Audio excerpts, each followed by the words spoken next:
federalismo, pluralidad de voces, libertad de expresión.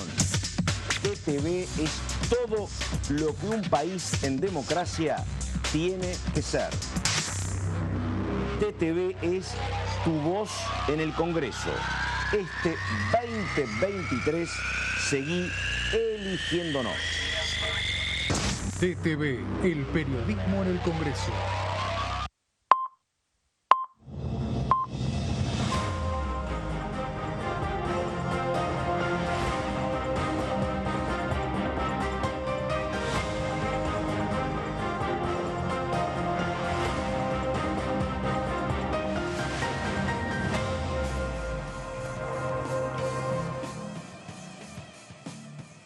¿Cómo les va? Muy buenos días. Exactamente la hora 10 de la mañana. Estamos empezando en esto que es el último día hábil. Ya estamos con la veda, marcando lo que es la previa del acto electoral del próximo domingo. Recordamos, se vota a partir de la mañana, se empiezan a contar los votos a partir de las 18 y habrá que ver cómo es la tendencia, pero se estima que alrededor de las 21 tendremos algún resultado sobre lo que es este balotaje decisivo en la historia política argentina.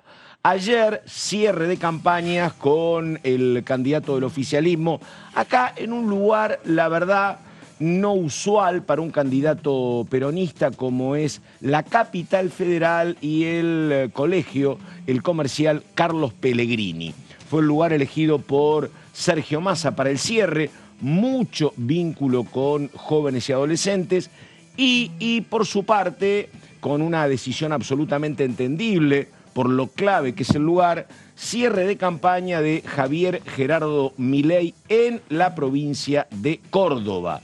Un lugar decisivo, habrá que ver cuál es allí el resultado final, porque todos indican que depende de ese gap, depende de esa diferencia. Bueno, uno puede establecer con más claridad quién tiene mayores posibilidades en materia de triunfo en el resultado final, si el candidato opositor o Sergio Massa. Córdoba, como ha acontecido siempre, básicamente en aquella elección recordada de Scioli contra Mauricio Macri, en un papel relevante y clave. Por eso también se explica el viaje esta semana, tal vez, de Estela de Carlotto para reunirse con el gobernador Schiaretti. Pero bueno, muchas miradas sobre Córdoba, más la duda que en torno al resultado, en torno a la diferencia. Si se estrecha, mejor para el candidato oficialista. Si no se reduce, mejor para el candidato libertario. Bueno, ahí estamos, 10 de la mañana, 3 minutos. Ella es Carolina Ramos, que justamente conoce en detalle la provincia de Córdoba, pero ¿qué tiene además? ¿Cómo estás, Pato? Buen día. Diga Ramos. Bueno, ayer un cierre importante por parte de Milei, 16.000 personas es lo que se estima, comparado con el cierre que había tenido Mauricio Macri en 2019. En el mismo lugar llevó 70.000. Con lo cual, bueno, para tener un parámetro, ¿no?, de las dimensiones. No quiere decir nada esto, por supuesto. Claramente Córdoba es una provincia que define y por eso toda la atención. Y la sorpresa, Pato, de la presencia de Patricia Bullrich en el escenario junto con Milei, dando un fuerte respaldo al candidato libertario, y paralelamente Mauricio Macri, expresidente, a través de un posteo en las redes sociales, también pidiendo el voto a Milei. Así que la dupla Macri-Bullrich jugando de lleno por Milei en el cierre de la campaña, ¿no? Es uno de los factores principales. Hoy hablábamos con Gonzalo, hoy hablábamos también con Caro Ramos, porque una cuestión es justamente Córdoba y hay otras dos variables que son el comportamiento del conurbano. Recordamos que en la provincia de Buenos Aires y también en Capital hay prácticamente el 50% del padrón, pero casi el 40% en la provincia de Buenos Aires. El comportamiento electoral por la magnitud es decisivo. Y el otro tema muy importante, mirando la composición por género del voto en la PASO y en la primera vuelta, el comportamiento básicamente de mujeres y mujeres entre 35 y 50 años. La actitud que terminen tomando junto con Córdoba son como elementos decisivos para el voto del domingo. Seguramente un resultado que, como vos decías, se va a conocer bastante temprano, al menos... Como son dos opciones solamente, uno estima que el escrutinio va a ser un poco más veloz, se habla entre 9 y 9:30 de la noche. Y bueno, un Sergio Massa que tuvo un cierre con bastante perfil bajo, ¿no? Sin estridencias, no hubo acto masivo, sino una actividad más bien reducida en un colegio público de la capital. Así que de esta manera llegamos al final de una campaña intensa, larga, ¿no? Que tuvo de todo, la verdad. Vamos a estar repasando, Pato, más adelante...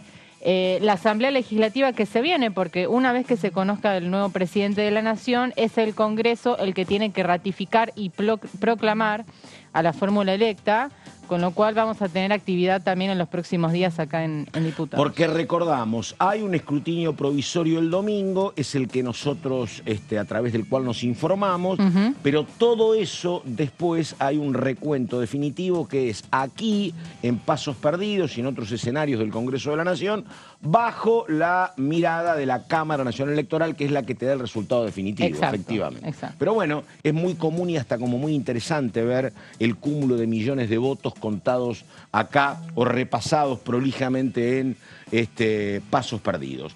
Bueno, Ramos, en un ratito comenzamos con su primera información. Y ahora, Solabarrieta. ¿Cómo le va, Solabarrieta? ¿Qué dice? Buenos días. Buen día, Pato, para vos, para Caro y para toda la gente que nos está viendo en la pantalla de Diputados Televisión. Hoy tenemos varias efemérides. Una y de las principales, claramente, es el Día de la Militancia Peronista, hoy 17 de noviembre.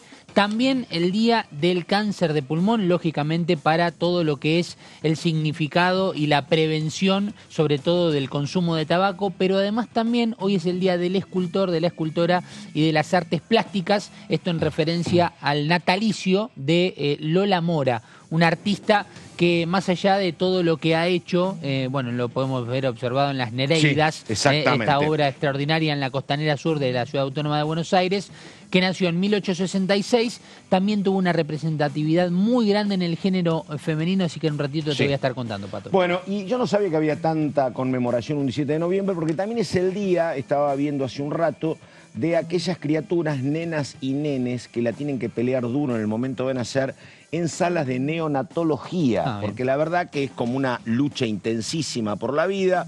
Son chicos que nacen con 700, 800 gramos, tienen que enderezarse en neo y en el día de ayer, claro, no hoy, les otorgaban a esas criaturas un certificado de valentía, porque la están peleando desde muy chiquitos, así que también otra conmemoración Solabarrieta. ¿Sabés que es un mundo, Pato? Ese es un mundo que bueno, si no nos tocó de cerca vivirlo, es un mundo muy particular donde inclusive se generan hasta relaciones y amistades de los padres que viven ahí dentro. Es una pelea muy larga, muy angustiosa, efectivamente. No entiendo. Bueno, muy bien, caballero. La hora a las 10 de la mañana con 8 minutos.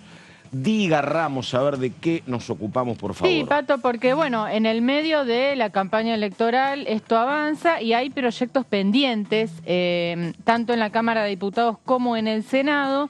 Y en este caso vamos a hablar de uno que se aprobó en la Cámara de Diputados, pero que está pendiente en el Senado y es impulsado desde el Ministerio de Economía. Y hablamos del programa Empleo Mi Pyme. Esto se aprobó el 20 de septiembre, parece una eternidad, ¿no? Que pasó desde aquel día este proyecto de ley que crea el Programa de Generación y Fortalecimiento del Empleo Argentino llamado Empleo Mi Pyme. Esta votación resultó con 130 votos afirmativos, 3 negativos y 63 abstenciones, un número importante de abstenciones, la mayoría de Juntos por el Cambio. Un debate interesante porque, bueno, ustedes saben que las pymes son las principales generadoras de empleo en nuestro país. Entonces lo que se busca justamente es fomentar la contratación de trabajadores a través de diferentes incentivos. Vamos a ver más detalles en la próxima placa. En primer lugar, los objetivos, ¿no?, de esta iniciativa que impulsa Sergio Massa: fomentar la contratación de trabajadores, incluyendo jóvenes que accedan al mercado laboral por primera vez. Bueno, claramente los jóvenes, un sector que le cuesta a veces, ¿no?, Totalmente. acceder al mercado laboral. Muchos no tienen las herramientas suficientes o quizás terminan el colegio secundario sin ningún tipo de experiencia. Ayer veía un debate entre un adolescente libertario y una adolescente, exalumna del Nacional, Ajá. que votaba Massa. Sí. Pero dice, lo voto por mis diferencias en materia de política de derechos humanos, decía la candidata que vota al oficialismo. Sí. Pero en materia de oportunidades laborales es espantoso lo que nos pasa. Exacto. Dice, más allá de lo que votes, obviamente que tenés mucho problema. Sí, totalmente. Sí. Por eso se busca poner foco en los jóvenes. En segundo lugar, transformar los planes sociales en empleo formal de calidad, de manera gradual y con criterio federal. Bueno, acá también otro tema importante de la campaña, ¿no? ¿Qué hacer con los planes sociales? En el caso de Milei, por ejemplo, no propone eliminarlos, que eso es algo que hay que aclarar porque muchas veces se desinforma con eso, sino gradualmente también ir transformándolos en empleo, un poco también lo que propone este proyecto. Y en tercer lugar, regularizar situaciones laborales no registradas, que es el gran problema del empleo en negro, ¿no? Vamos a ver más detalles. Requisitos para los empleadores, para que los empleadores accedan a este programa. No registrar obligaciones previsionales de pago líquidas y exigibles y además no figurar en el registro público de empleadores con sanciones laborales. Y ahora vamos a ver los incentivos, los beneficios, mejor dicho, que otorga este programa Empleo Mi Pyme, que recordemos está pendiente de votación en el Senado. En primer lugar, reducción de contribuciones patronales por cada nuevo trabajador contratado, siempre que incrementen la nómina laboral de cada empleador. O sea, no es que se otorgue el beneficio por reemplazar un trabajador por otro, sino que cuando contrates nuevos trabajadores. Con foco en jóvenes, como decíamos, de entre 18 y 25 años y con mayores incentivos para beneficiarios de planes sociales. Y además el beneficio será por un periodo de 2 años contados a partir de la contratación. Este es el primer gran beneficio que otorga este programa de Empleo Mi Pyme. Vamos a ver el segundo en la próxima placa. No, antes de ir al segundo vamos a los detalles de la reducción de las contribuciones patronales, porque va a ser diferente según el tamaño de la empresa. Para micro, pequeñas y medianas empresas la reducción va a ser del 100%, va a ser total, o sea, no van a tener que pagar cargas sociales y demás. Para el resto de las empresas del sector privado, el 50% en el primer año y el 25% en el segundo año, o sea, va decreciendo el beneficio. Vamos a la próxima placa. Para todos los empleadores del sector privado que contraten a beneficiarios de planes sociales, por esto de ir transformando los planes sociales en empleo, la reducción de las contribuciones va a ser del 100%. Y además los beneficiarios de planes sociales que sean contratados, esto es importante, seguirán percibiendo este beneficio durante un año, siempre que cumplan con la capacitación y la formación correspondiente. En segundo lugar, además de la reducción de las contribuciones patronales, tenemos esquema de regularización de situaciones laborales no registradas, iniciadas con anterioridad a la publicación de la norma. O sea, los contratos que no están registrados, los contratos en negro, con anterioridad a la sanción de la ley.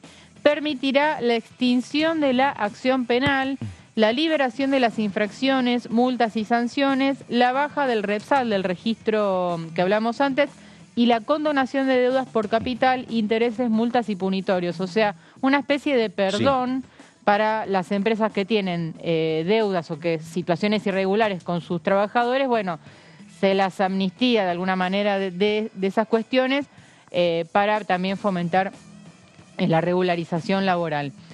No sé si había alguna placa más. Parece que no. Bien, No. Con esta terminamos. Recordemos entonces, programa Empleo Mi Pyme lo impulsa el Ministerio de Economía y el Senado lo tiene pendiente de votación. Pato. Hablaba, vos sabés, con un oficialista de este tema en el día de ayer y me decía, mirá, esto necesita un prerequisito, que es un tema que se va a ir resolviendo a partir de diciembre, y es ordenar y tranquilizar las variables económicas. Todo esto es muy factible, pero tenés que primero ver cómo lográs calmar un poco la inflación, cómo lográs estabilizar el precio del dólar, ver lo que pasa con el déficit fiscal. Es un programa bárbaro, pero que necesita algún tipo de calma indispensable en las variables económicas. Así que bueno, será un trabajo que tiene que empezar después del próximo 10 de diciembre. Sí. Incluso te diría, tal vez empieza después del 22, ¿no? Bueno, depende Sí, quién del sea el 21. próximo presidente. Imagino Sí. que si el Sí. candidato electo es Sergio Massa, bueno, se le va a dar impulso conjuntamente con el tema del compre sin IVA, que es Sí. otro de los proyectos que está aprobado en diputados y pendiente de aprobación en el Senado. Así que veremos qué sucede Sí. con la agenda ¿Cómo no? económica. A ver, justamente hablando de compre sin IVA, un hombre del oficialismo, el diputado Selva, que decía lo siguiente, a ver. Bueno, yo creo que lógicamente va a entrar un debate, esperemos, desapasionado de lo que tiene que ser la Argentina del 2024, con algunas cosas mucho más claras, tal vez que en el momento que por ley vos tenés que elevar el presupuesto. Va a haber un cambio del respaldo político a nuestro gobierno y a nuestro candidato hacia adelante, y creo que vamos a entrar en un debate propositivo después con respecto al presupuesto. Lo que hizo Sergio, claramente cuando estaba en ataque sistemático el tema del costo de la administración pública, y que fue criticado también por la oposición, porque no tienen de dónde esconderse con estos temas, dijo, miren, el gasto público es el 0,9% del PBI, los subsidios a las empresas son el 4,8% del PBI. Bueno, entremos a discutir dónde empezamos a hacer el recorte para ver si realmente terminamos con el déficit, que por supuesto Sergio es la primera persona que tiene claro que hay que eliminar el déficit fiscal. Lo que digo también, en ese marco de lo que vos bien me planteás, está demostrado, hoy se está viendo claramente, sin números precisos todavía, que la devolución del IVA que fue declamada, que votaron en contra, y eso es un subsidio directo a los sectores más vulnerables sobre la canasta básica de alimentos, una medida extraordinaria de Sergio Massa, no es lineal el impacto fiscal, porque realmente el crecimiento de las ventas ha sido significativo. Eso no fue a meterse en cueva, fue a consumo. El consumo genera, a través de todos los mecanismos que tiene el régimen impositivo, un reingreso a las arcas del Estado, con más federalismo, porque ha crecido ingresos brutos en un montón de negocios, por lo tanto eso también ha repercutido positivamente en las provincias. Así que digo, hay mucho para discutir, con algunos datos más actualizados y con desapasionados de la especulación político-partidaria. Muy bien, bueno, qué temazo ¿no? Y me parece que habría que repetirlo de manera permanente o sistemática, esto que muestra el número siguiente, ¿no? El 0,9, un poco menos del 1% del presupuesto, tiene que ver con el gasto público, que muchas veces es apuntado y señalado con razón, porque es un gasto público a veces estéril, que engorda, que le da de comer a la casta. Ahora, vos tenés un 4,8 del presupuesto que se te va o que no recaudás en exenciones impositivas, en lo que no pagan de ganancia los jueces, por ejemplo, en el régimen, ¿no? Claro, en el régimen de promoción de Tierra del Fuego. Lo que pasa que, claro, ¿cómo hago yo para reducir el tema del 4,8? ¿A dónde? ¿Cómo hago para tener fuerza política y ese 4,8 lo reduzco a 3,8 o a 4? ¿Qué pasa cuando yo le toco un poquitito al régimen promocional de Tierra del Fuego? Me dicen, que acaba de ser prorrogado, por otra parte, Pato, ¿no? Esta semana se prorrogó. Porque es como una abstracción, porque si te dicen, bueno, si no me lo prorrogás, yo me vuelvo al continente. Y tenés una provincia viviendo. Los jueces te dicen, yo recurro a la Corte y la Corte va a denegar la posibilidad de que me cobres impuestos a las ganancias. Y así te pasa con cada uno de los segmentos. Es muy complicado. Pero por lo menos sirve plantearlo en la mesa de debate, ¿no? Porque así es una cosa. Antes parecía que todo es el gasto público. El tema es que el gasto público a veces es el más al alcance para poder tocarlo, reducir. Y después tenés nuevos regímenes que están por venir. Recuerdo algunos, ¿no? Hablamos de la industria del calzado. Claro. Recuerdo que había uno también para, no amas de casa, sino para aquellas trabajadoras de los comedores, por ejemplo, comunitarios. Coincido. Había otro también para solventar todo lo que habían pasado víctimas de distintos atentados y situaciones similares, que estos también tienen que venir de aquí en coincido, adelante. esto es claro, es la gran cuestión, porque vos decís, digo, ¿cómo no voy a atender la industria del calzado que de pronto quedan ciudades enteras sin personal porque las fábricas se trasladan? Bueno, de acuerdo, ahora el tema es que después, ¿cómo yo lleno ese agujero fiscal? ¿A quién le cobro más? Es un tema que afortunadamente te digo que pasa en todo el mundo. Vos tenés grandes países capitalistas que son muy importantes en materia de subsidios. No es que es un invento de países sudamericanos. Vos tenés en gran parte de Europa economías muy capitalistas que tienen que subsidiar a determinados sectores. Bueno, ni hablar de cómo subsidia Europa al campo, por ejemplo, ¿no? Porque si no tenés a los granjeros franceses protestando en Le Tour Eiffel o en la Torre Eiffel, ¿no? Así que es como complicado. Pero bueno, interesante. Germán Martínez, titular del bloque de diputados de Frente de Todos o Unión por la Patria. Frente de Todos. Todavía se sigue llamando Frente de Todos. Seguramente luego del 10 de diciembre cambiará el nombre, ¿no? A ver, Germán Martínez. Y acordate que cuando hablamos de la reducción del IVA, en realidad el reintegro de IVA a los productos de la canasta básica, y que hablamos de la cuestión de ganancias y de la exhibición de 800.000 trabajadores y trabajadoras, el pago de ganancias, también hablamos que tenemos que ver eso de la lógica de las provincias también, ¿no? Tenemos que ver cómo hacemos para ver que en el presupuesto las provincias puedan tener la tranquilidad necesaria. Bueno, ya se refirió más a eso. Sí, pero aparte están siendo muy virtuosas. Te lo digo porque el proceso de blanqueo de operaciones comerciales minoristas producto del reintegro de IVA es impresionante. La gente está usando mucho más la tarjeta de débito, eso obliga al comercio a estar con un circuito de formalidad mucho más fuerte. Eso te aumenta la base imponible, digamos, ¿no?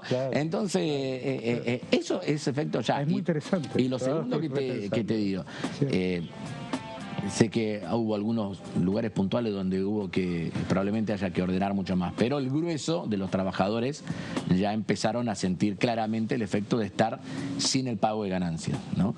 La primera reacción de esos trabajadores ha sido volcarnos al consumo. Ha sido volcarlo al consumo. Esa es una redefinición, porque el proyecto de presupuesto es bueno. Ahora, realmente muy bueno. ¿Dónde yo creo que se puede tomamos decisiones de política económica importantes entre el momento de la presentación, 15 de septiembre, y el momento de su tratamiento? Una adecuación. Claro, vamos a tener que ver eso y vamos a tener que ver cómo ordenamos algunos renglones del presupuesto en función de decisiones que fuimos tomando y de recursos que quizás podamos generar a partir del análisis de la separata. Así que no veo que sea una readecuación de fondo ni en las variables ni lo que sea, sino de ver cómo le damos a esa orientación de política económica que fijó el Poder Ejecutivo, le damos la expresión concreta en cada uno de los artículos y en las partidas que tiene el presupuesto, ¿sí? Bueno, exactamente la hora 10 con 24 minutos, estamos en la primera mañana, estamos en el último día hábil antes de las elecciones del domingo, en la previa. Vamos ahora, después de lo que explicaba Germán Martínez sobre el tema presupuesto, sobre el cual uno sabe que se va a empezar a trabajar con intensidad a partir de el próximo martes. Ahora el turno del diputado Alderete, a ver. Es un paso muy importante, insuficiente, pero un paso muy importante porque el reclamo viene de hace muchos años, no desde ahora, por respeto de que inclusive esto de cobrar impuestos a ganancia a los trabajadores. Si todos sabemos de que no es ganancia el salario de uno, es producto de lo que uno está produciendo. Pero también en esto decir, previaje, bueno, medida que se ha tomado. El compre sin IVA se viene de hace muchos años. Principalmente han sido instalados también por los movimientos de jubilados y pensionados de nuestro país, ¿no? Porque se ha comprobado también que impuestos pagan más, los que menos tienen pagan más impuestos con aquellos que tienen más poder adquisitivo, ¿no? Es decir, creo que es un avance, un paso importante en lo cual hay un reconocimiento político ante ese reclamo y ese derecho que gran parte de la ciudadanía ha necesitado. Y cuando usted dice, ¿no? Cuando usted para dice, aliviar también la situación que vienen atravesando, ¿no? Inclusive en el propio ley que se aprobó media sanción, en la última sesión en el Congreso Nacional, el compre sin IVA tiene que avanzarse más, por eso se dejó un artículo que dice y otro. Cuando se dice y otro, allí no está contemplado lo que no cobran programas sociales, lo que no tienen trabajo, los desocupados. No tienen, si tendría que ser más generalizado eso. Y tendría que también llegar a todos los trabajadores, no poner un tope de salario, sí, porque el que tiene un tope de salario no se beneficia con ese compre sin IVA. Hay que ir a una reforma tributaria en nuestro país. Si no se va a una reforma tributaria, decir, bueno, porque se van a ver afectados en la coparticipación, inclusive las provincias, con sacar impuestos y no ir a una discusión que haya una política de Estado, una reforma tributaria, ¿no? Bueno, muy bien, después de Alderete, a ver, Solabarrieta, hablamos del Día de Escultoras y Escultores, Solabarrieta, a ver. Exacto, porque hoy 17 de noviembre es el Día del Escultor, de la Escultora, y se reconocen todas las artes plásticas, en este caso por el nacimiento de Lola Mora, una de las artistas más reconocidas en nuestro país, inclusive te diría que una de las primeras más reconocidas. Estamos hablando de que ella nació un 17 de noviembre de 1866.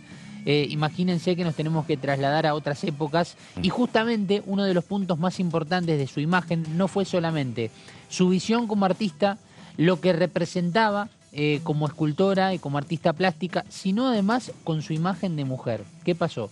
Sus padres, que habituaban más bien en la actividad del campo, eran estancieros. Para la época, hablar de una mujer estanciera ya era algo extraño, algo que llamaba la atención. Hablamos de otra época, hoy ya esto no lo diferenciamos y no lo remarcaríamos como algo llamativo o negativo, pero entendemos que en aquella época sí.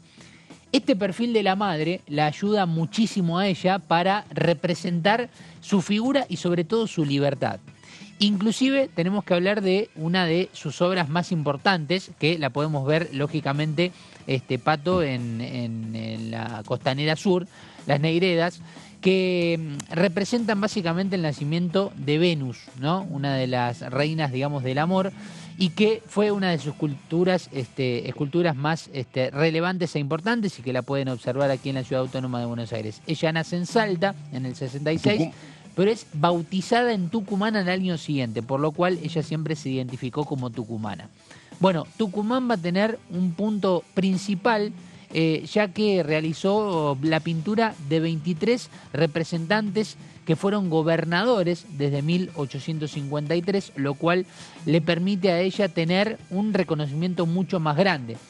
Y hay también una parte importante, que es que desde la presidencia se le otorga una beca para que ella pueda viajar a Europa, porque en ese momento, imagínense que así como también sucede ahora, ¿no? Y hablamos de cuestiones que se pueden vincular con la actualidad, cuán necesario son las becas, los reconocimientos, este dinero que se le otorga a artistas o a deportistas o a distintas justamente facetas de representantes argentinos, para que se vayan a mejorar, a capacitar, a informarse y a poder tener otras experiencias, y para luego sí recepcionarlas y poder desarrollarlas aquí en la Argentina. Bueno, fíjense que ella termina, más allá de sus capacitaciones, teniendo un reconocimiento en el Congreso Nacional, en donde básicamente le han llegado a pedir hasta un busto, por ejemplo, de Roca, para que seamos claros en lo que hablamos. Por eso, hoy, un 17 de noviembre, se hace este reconocimiento a todos los escultores, a las escultoras y sobre todo a las artes plásticas en la República Argentina, de la mano de una mujer, de la mano de Lola Mora, algo que para la época, hablamos de su nacimiento 1866 y en adelante, partamos de la base de 20 años adelante, era algo extraño, que una mujer inclusive que tuvo problemas con esta obra que vemos en Costanera Sur.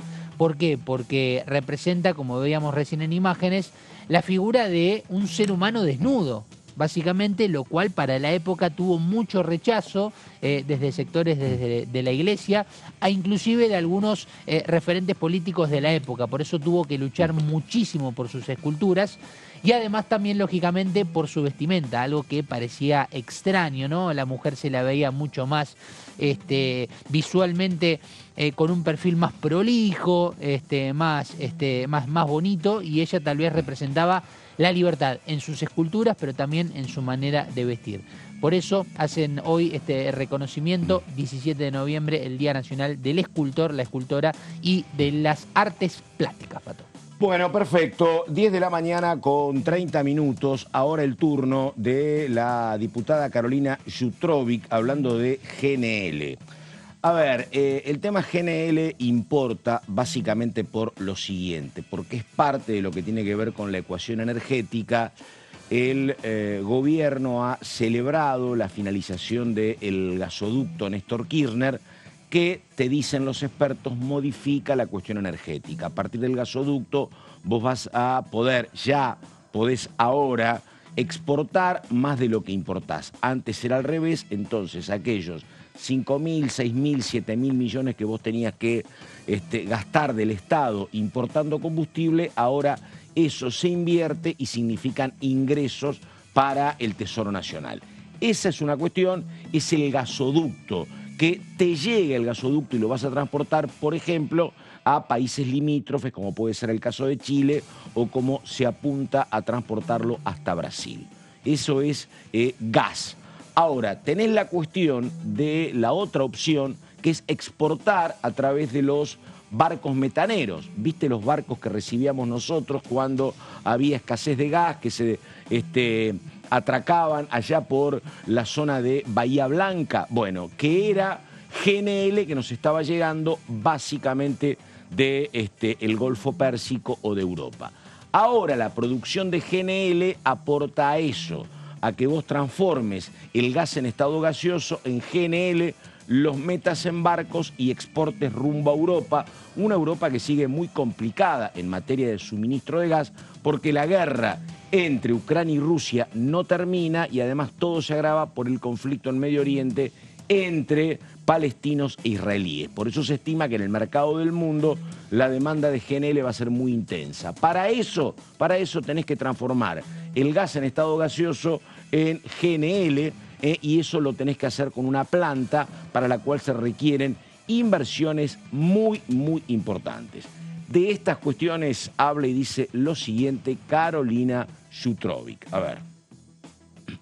No sé específicamente lo de Palermo Aike, pero sí sé, digamos, que toda la cuestión de, o sea, la ley en sí, ¿no? Este proyecto de ley sobre el tema de hidrocarburos, integra, digamos, o es, digamos, va a afectar o va a tener una incidencia en toda la producción hidrocarburífera de la Patagonia y del resto del país, y la verdad que es un proyecto de los que necesitamos que salga, porque gran parte, ¿no? de la planificación económica tiene que ver con mejorar esa productividad, con mejorar la producción gasífera, inclusive como energía de transición, ¿no? Digamos, claro, que se plantea a nivel global, y es fundamental que la podamos sacar, ¿no? Porque de eso depende mucho de lo que se tiene a futuro como ingreso de divisas para poder mejorar eso, transformarnos, como venimos diciendo, de importadores en exportadores de gas, y eso tiene un impacto fundamental, por supuesto, en nuestras divisas, en nuestra balanza comercial. Así que bueno, es una de las leyes que esperemos luego que la oposición, en el caso de que Sergio Massa sea el presidente, no pongan obstáculos, ¿no? Porque lo más complicado acá, por eso creo que es muy acertado el llamado de Sergio a un gobierno de unidad nacional, es que por más que llegue tal o cual a la presidencia, después, digamos, si se empiezan a poner trabas y obstáculos y ese próximo presidente no puede llevar adelante las políticas públicas necesarias y se traban en el Congreso, la verdad que flaco favor le hacemos a los argentinos y a las argentinas, ¿no? Si entramos en esas discusiones mezquinas. ¿Y tiene algún impacto puntual en Tierra del Fuego? Digamos, ¿puede ser que la producción salga por Tierra del Fuego, algo así? Sí. La realidad es que sí, porque todos los, digamos, nuestro representante acá provincial del área de hidrocarburos, el geólogo Aguirre, él ha estado participando, porque, a ver, hay que partir de la base que este proyecto de ley fue, digamos, siendo consensuado con todas las provincias, no es que es una iniciativa exclusiva del Ministerio de Economía o de la Secretaría de Energía, sino que ellos vinieron trabajando con todas las provincias que tienen este recurso para poder llegar con este proyecto al Congreso, ¿no? Tratando de, por supuesto, consensuar y que, digamos, que es una ley, digamos, positiva para todos.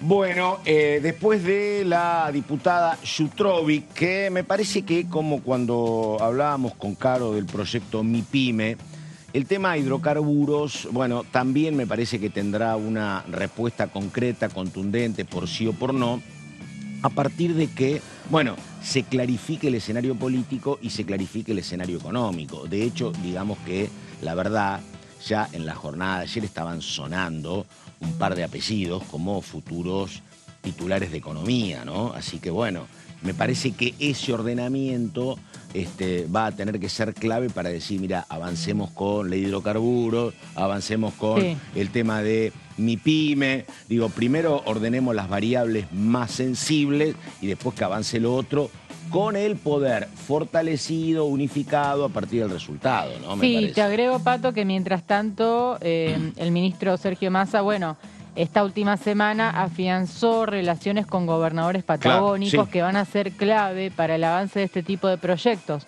Esta semana Neuquén justamente, y Río Negro. exactamente, tuvo una foto importante con los gobernadores electos, Alberto Beretilnec de Río Negro y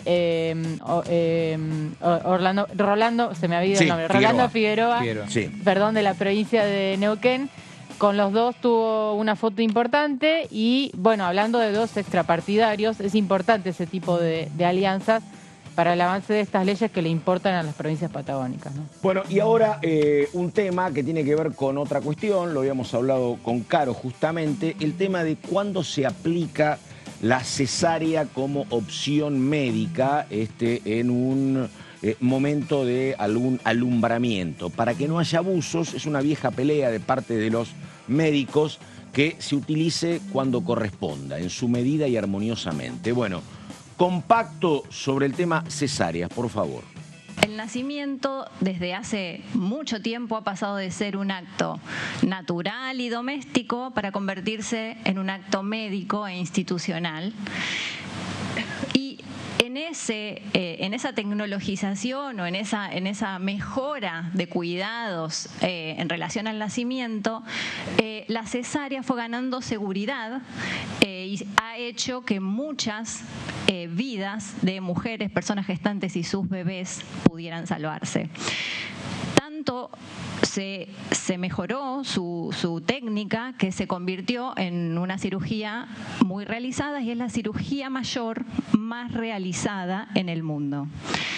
Este aumento y esta seguridad en su uso contribuyó a que el incremento de su uso sea sostenido y en cierta forma innecesario y excesivo. Bueno, entonces les decía que de no mediar ninguna acción, se espera que para el año 2030 más de la mitad de la población, estos son datos promedios, nazca por una operación y no por un parto. Pero bueno, habíamos dicho que era segura, que había avanzado su técnica. ¿Cuál sería el problema entonces? El problema es que, como toda intervención en medicina, al aumentar su dosis por encima del valor efectivo, para hacer un ejemplo muy gráfico, dejamos de ver los beneficios y empezamos a ver los perjuicios. Uno de los valores es que no necesitamos hacer nada más que lo que estamos haciendo, pero mirándolo en profundidad y pensándolo bien. Por otro lado, creo que se requieren cambios en la cultura de la organización, que es lo que más tiempo lleva, tal vez lo que requiere, lo que trae más resistencias, pero como dijo Celina, no incorporamos gente, ni recurso humano, ni recursos materiales para llevar adelante este modelo. La opción del líder de opinión o el liderazgo no tiene más que transmitir al equipo de qué va esta cuestión y cuánto podemos mejorar con ello. Es cierto que la palabra auditoría la queremos suavizar o queremos darle un matiz que no tenga que ver con una acción policíaca sobre el equipo de salud, sino más bien para tomar estas decisiones sobre el trabajo que tenemos que llevar a cabo.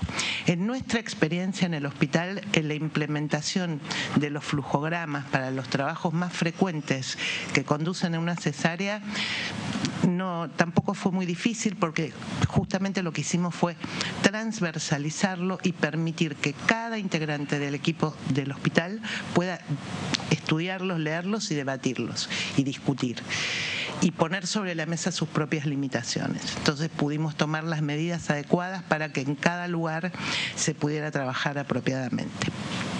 Lo único que tengo para decirles es que, además de esta experiencia, la posibilidad de contar con estos datos nos dio la idea de lo valioso que es este estudio, porque nosotros teníamos aproximadamente un 39% de cesáreas en estos grupos de bajo riesgo y al cabo de un año de trabajo lo hemos bajado a 30%. Entonces es altamente satisfactorio, porque significó esto, nada más que poner un problema en agenda, tener conversaciones de alto nivel con todos los integrantes del equipo de salud, incluir a las mujeres y a la comunidad en esta toma de decisiones. Se calcula que aproximadamente deberían nacer por cesáreas que tienen condiciones y requisitos estrictos de por qué hacer una cesárea, cuándo sí o cuándo no. Deberían ser un 15%, 18% de las cesáreas. En los hospitales públicos estamos alrededor de 40% y en el sector privado ya arriba del 80%. Entonces, la primera cosa es generar mucha conciencia de que en realidad la mejor manera de nacer que tiene una persona es hacerlo por la vía vaginal, por una forma parto natural, como se dice habitualmente, y no por una cesárea. La cesárea, cuando no hace falta, no es buena para la salud ni de la madre ni del niño. Entonces se han investigado cuáles son las causalidades principales, qué parte pertenece o es responsabilidad de aquellos que formamos parte del sector salud, qué parte tiene que ver con una demanda social que se va colocando ya hasta culturalmente en las poblaciones en el mundo, que tienen que ver muchas veces vinculadas al temor del dolor, etcétera, etcétera. Todos temas que pueden ser perfectamente tratados previamente con equipos interdisciplinarios, con las madres que están embarazadas, con las personas gestantes, puede ser tratado, puede ser conversado y superado esos temores, esos miedos que existen, a la vez que, por supuesto, y cuando haga falta se puede utilizar determinada medicación que en caso de haber un dolor excesivo, etcétera, no tenga que padecerlos las mujeres. Pero también esto está acotado, y se puede manejar sin necesidad de un recurso terapéutico. Todo eso es si es trabajado proactivamente por un equipo interdisciplinario que esté enfocado al objetivo de bajar la cantidad de cesáreas que estamos haciendo en forma inadecuada.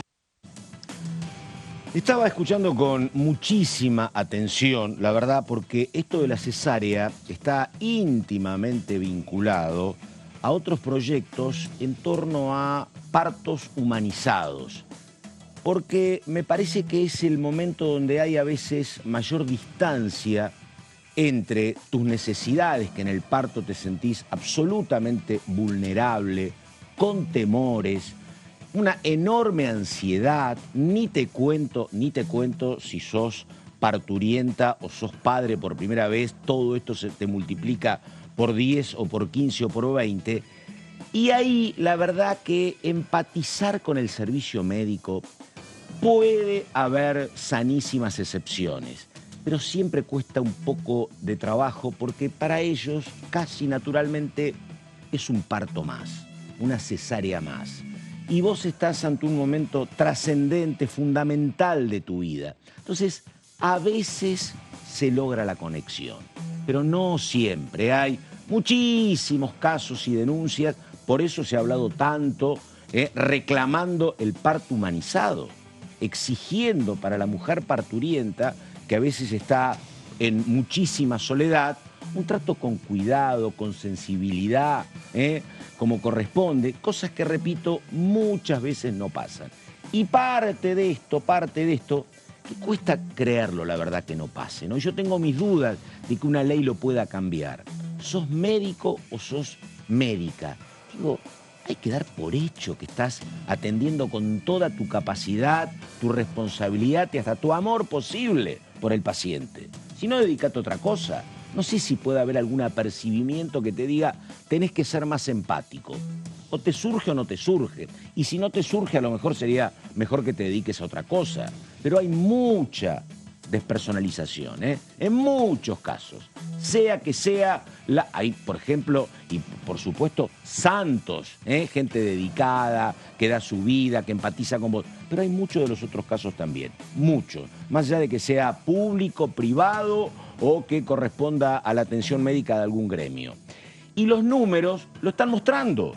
Fíjate esto, serían necesarios casos de cesárea promedio 15%. Me dice Gonzalo que en el mundo es 36%.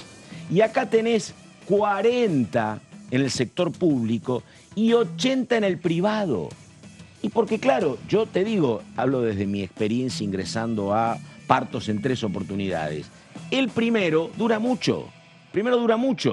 8 o 9 horas. El segundo y el tercero, atención, porque viene más rápido. Pero tiene que ver muchas veces con la frecuencia de los nacimientos, ¿no? Por eso la primera vez cuesta mucho. Entonces, la verdad, para el grupo médico, vos decís, hago una cesárea y ya está, lo resuelvo en media hora. Y encima el hospital, si es público, no, pero si es privado, sí, cobra más. Entonces, dale, tajito y otra cosa, menos trabajo de parto. Pero repito, mirá los números que daba Goyán. 15% sería lo ideal, 40% en hospitales públicos y 80% en clínicas privadas. Básicamente porque, repito, ganas tiempo. En lugar de estar 9 horas peleando por un nacimiento natural, un tajito y resolvés todo en media hora. Pero bueno, partos humanizados, cesáreas, uno de los temas que se estuvo debatiendo en las últimas semanas aquí en el Congreso de la Nación, con mucho testimonio, básicamente de médicas y del ex ministro de Salud de la provincia de Buenos Aires, el doctor Goyán. Sola Berrieta, diga, a ver. Bueno, Pato, vamos a repasar un poquito lo que nos deja, o nos dejó en realidad el día de ayer, en la red social X, ex Twitter, en nuestra cuenta @diputadostv, en donde solemos, o el equipo en realidad de redes, a quien le mando un abrazo muy grande, siempre suele reproducir lo que sucede durante el día y sobre todo la palabra textual, pero también con un video de los protagonistas, sobre todo remarcando lo más importante que hayan dicho en una entrevista. Bueno, la primera protagonista la tuvimos ayer en Primera Mañana, fue Susana Landricini, que habló de muchas cuestiones, pero en algún momento también hizo referencia a lo que tiene que ver con el financiamiento educativo, ¿no? Hablando de temas legislativos. Todos quisiéramos un porcentaje más alto del PBI destinado a educación, por lo que se requiere en todo el país, en todos los niveles. Subir del 6 al 8 gradualmente es una demostración de una voluntad política muy importante, en referencia a lo que le consultábamos respecto de si el 8% que se proyecta de cara al 2030 está bien, le parece un empujón, debería ser más. Lógicamente, remarcó que siempre se quisiera más, pero que al mismo tiempo parece poco, del 6 al 8% gradualmente, pero en dinero, en inversión, es mucha plata la que se va a pensar de aquí para la educación, obviamente, en adelante, en los próximos 7 años, siempre y cuando, lógicamente, este proyecto se apruebe. Pero vamos a escuchar lo que decía justamente Susana Landricini, la diputada del Frente de Todos ayer, en referencia a este tema. Un porcentaje más alto siempre, por todo lo que se requiere en todo el país, en todos los niveles y en todas las infraestructuras tanto físicas como de la conectividad, ¿no es cierto? Pero bueno, subir del 6 al 8% del PBI gradualmente en estos próximos años es una demostración de una voluntad política muy importante de nuestro sector Unión por la Patria, con el acompañamiento de sectores nacionales que integran el radicalismo y otros bloques políticos, porque es poner a la educación en el centro de las herramientas, de los recursos que van a avanzar a ser una sociedad más integrada, con menos desigualdades, con mayor, digamos, acceso al conocimiento, que es un recurso estratégico en el mundo del presente. Y esto implica crear, financiar, desarrollar los jardines maternales de 0 a 3 años, progresivamente en todo el país, para que los bebés, los niños y niñas pequeños, puedan tener estimulación temprana, aprendizaje, cuidado de su salud, cuidado de su desarrollo psicofísico, cuidado de su desarrollo psicosocial. Y eso es una maravilla para un país como Argentina. Y también lo es en el otro extremo fortalecer la creación de nuevas universidades nacionales que acercan el conocimiento y la oportunidad del estudio superior a los pueblos de distintos lugares del país, sea Córdoba, sea Entre Ríos, sea ciudades de la provincia de Buenos Aires, y también seguiremos fortaleciendo las universidades de la Patagonia y del Norte, con más facultades, con más carreras, con más proyectos, con mejores infraestructuras. Fíjense que más allá de lo que nosotros leíamos en el textual y que claramente lo dijo Susana Landesini, remarcó, es poner a la educación en el centro de las herramientas, de los recursos, remarcando lo que puede llegar a generar y también hablando de las primeras etapas de educación, hablando de lo que sería la educación entre 45 días y 2 y 3 años de la vida de un niño, ¿no? Obviamente. Bueno, seguimos con el famoso escroleo, como se dice en redes sociales, ir viendo el perfil y nos vamos a encontrar con la siguiente nota. Es justamente hablando Carolina Yutrovic, alguien que escuchábamos recién, respecto a lo que tiene que ver con algunas cuestiones del presupuesto, en este caso, un tema que hemos repasado recién, por ejemplo, con la voz de Germán Martínez. Recién escuchábamos a Carolina Yutrovic hablar de otro proyecto vinculado a el hidrocarburo, pero en este caso hablando del presupuesto. Tenemos por delante la votación del presupuesto. Quien logre los resultados positivos este domingo marcará la agenda en este sentido. Por eso vamos a escuchar a ver qué dice justamente Carolina Yutrovic al respecto. Que es una gran incertidumbre todavía cómo vamos a poder funcionar. Sabemos que tenemos por delante la votación del presupuesto. Quien logre, digamos, los resultados positivos este domingo, bueno, marcarán la agenda en ese sentido. Y nosotros, bueno, preparados para que si por supuesto, como esperamos y tenemos esa gran expectativa y gran esperanza de que sea Sergio Massa, bueno, lo primero que haremos es salir a buscar el diálogo. Si el próximo presidente va a hacer algún cambio en este presupuesto que ya vino, creo que no será mucho porque lo ha elaborado desde hoy su actual función como ministro de Economía. Habrá que salir a buscar esos consensos y esos votos y ver si podemos avanzar con algunos de los proyectos que nos han quedado pendientes. Pero bueno, va a depender todo de lo que pase el domingo. Bueno, fíjense qué cosa, ¿no, Pato? Carolina Yutrovic hablando del presupuesto, Carolina Yutrovic siendo diputada de Tierra del Fuego y sobre todo por esto que remarcábamos recién de la separata, ¿no? El tema de todo lo que se destina en cuanto a la promoción para justamente que no haya un desarraigo por parte de los fueguinos de su provincia para que puedan desarrollar todas las actividades justamente en su lugar de origen. Y hablando de presupuesto, Carolina Yutrovic habló del diálogo que será fundamental de cara a lo que vendrá en este debate para el presupuesto. Continuamos con el repaso.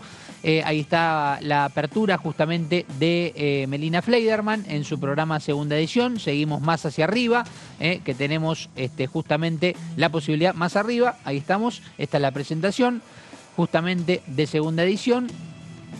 Y acá tenemos otro tema importante en lo que es el principal tema, que es la columna de Luciana Pecker, que habla justamente sobre algunas cuestiones vinculadas a la ley de cardiopatías congénitas. En su columna es obviamente una columna muy extensa la que realiza aquí en Diputados Televisión, ahí remarcando algunas cuestiones importantes y sobre todo siempre haciendo el eje en la cuestión de género. Pero vamos a ver la siguiente entrevista. Ahí está, ley de cardiopatías congénitas. En este caso nos informa sobre la norma que garantiza la cobertura sobre todas las instancias de detección y tratamiento de la problemática en cada etapa de la vida. Y ahora nos encontramos con la nota del diputado del Frente de Todos, Daniel Arroyo. Hay que rearmar la estructura impositiva argentina, hay que repensarla. También hay que hacer un esquema fuerte en lo educativo y en la reforma de la escuela secundaria. Lo escuchamos. A mí me parece que la estructura impositiva en Argentina hay que rearmarla, hay que repensarla, hay que establecer un criterio, hay que simplificarla claramente. Eso en algún momento va a tener que ser una ley. No es posible que una pyme termine pagando casi 120 impuestos. Eso no tiene sentido, hay que reordenar. Para mí hay que hacer un esquema fuerte en lo educativo y en la reforma de la escuela secundaria. Va a haber que discutir. Sí. Y me imagino que el próximo año, no el 1 de enero, pero el próximo año va a ser un año de debate sobre lo educativo fuerte y tenemos que tener una ley de verdad de transformación de la escuela secundaria. En mi opinión, muchos de los blanqueos que se hicieron, yo creo que hay que hacer un blanqueo para las deudas de la familia, que den 100.000 pesos, 200.000, 40.000, 80.000. Hay que rearmar, desendeudar a la familia. Bueno, ese tipo de leyes para mí son estructurales. Entiendo yo que lo que tiene que ver con lo impositivo, lo que tiene que ver con el gasto público, con la emisión monetaria, va a haber leyes que van a limitar las posibilidades de funcionamiento del Estado. Creo que esas leyes económicas van a venir y vamos a tener que votarlas. Para mí esas son estructurales, son profundas. Nosotros no podemos seguir gastando en el Estado como si fuera sin ningún límite. No podemos seguir con el nivel de emisión monetaria que tenemos. Eso para mí son leyes. Es la forma de que no es que no lo haga el gobierno A o el ministro de Economía que sea en cada momento. Que para que suceda, para que sean reglas económicas, tiene que ser leyes. Para mí todo eso van a venir como leyes al Congreso y va a haber que trabajarlas seriamente. Bueno, ahí está Daniel Arroyo. Perfecto, el tema de educación fundamental, Pato. Sí, ahí estamos. Daniel Arroyo planteando también una cuestión central, lo decíamos antes, que hay que ordenar la macroeconomía y uno de los pilares es, dice Arroyo, la no emisión. La pausa entonces, faltan 4 minutos para las 11, estamos en la primera mañana y ya venimos.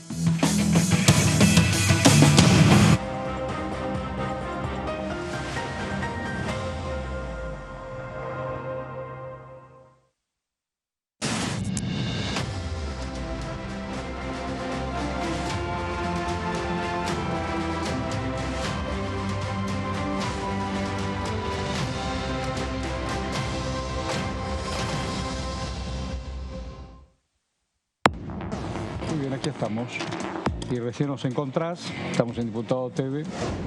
Tenemos un proyecto justamente de reforma del Código Penal, acá en el Congreso de la Nación, que tiene que ver con las figuras del sicariato y las balaceras. Existen ataques, por ejemplo, a la propiedad privada, pero no existe la figura puntual de sicariato. Obviamente existe el homicidio y todo lo que ya conocemos, pero no. ¿Sicario es aquel que le pagan para matar? Contratado para matar. Cometer un homicidio, un asesinato. Hacer eso que hizo Macri, endeudar a la Argentina con el Fondo Monetario Internacional y contraer una deuda a 100 años, es gobernar prácticamente por 100 años la Argentina. Esa es la eficiencia de esas medidas, porque quien toma una medida así no está desprovisto de que esa medida tiene esa capacidad de ser perenne durante 100 años y condicionar otras decisiones en Argentina. DTV, primera edición, de lunes a viernes.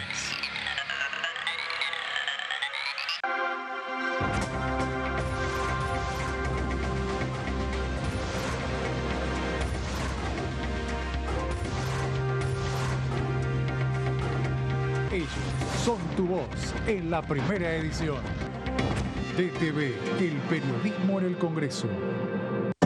Si somos dueñas y dueños de nuestros libros, somos protagonistas de un futuro mejor. Por eso, entregamos libros a millones de estudiantes. Además, otorgamos becas educativas para que las chicas y los chicos puedan terminar la escuela.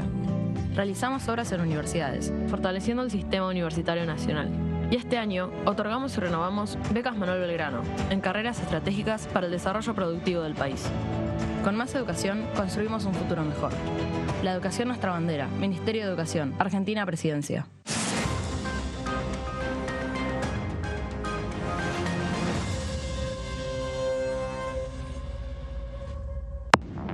¿Cómo les va? Bienvenidos. 3 mujeres presidiendo la asamblea, yo creo que es un hecho histórico en la Argentina, un espacio sumamente importante que ha ido ganando la mujer, y yo siempre digo, ¿no? Si hay una actividad por año machista es justamente la política, ¿no? Militar, caminar, recorrer, ir casa por casa. Yo creo realmente que la remontada de la PASO a la general se explica por varias cosas, pero una muy importante, hubo mucha caminata, calle, conversar, ir, venir, contar. Es eso, las recomendaciones: militar, caminar, recorrer, ir casa por casa. DTV, segunda edición, de lunes a viernes.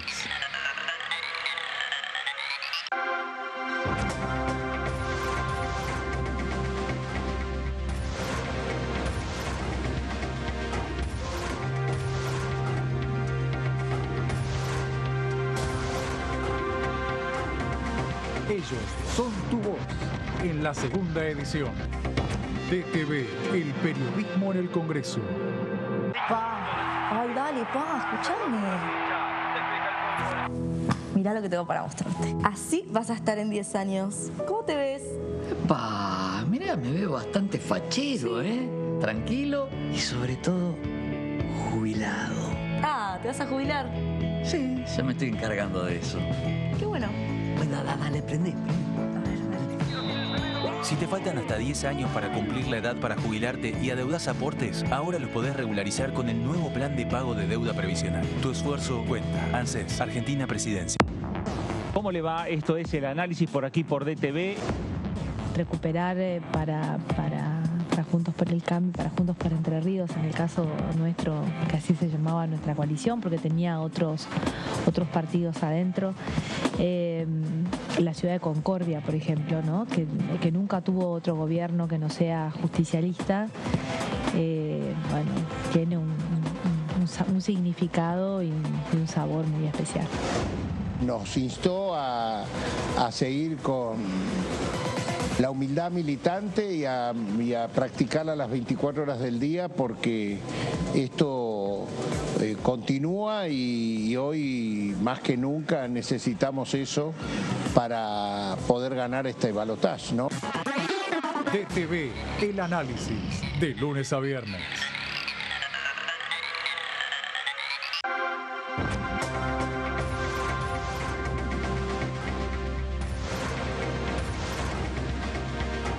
Ellos son tu voz en DTV, el resumen. DTV, el periodismo en el Congreso.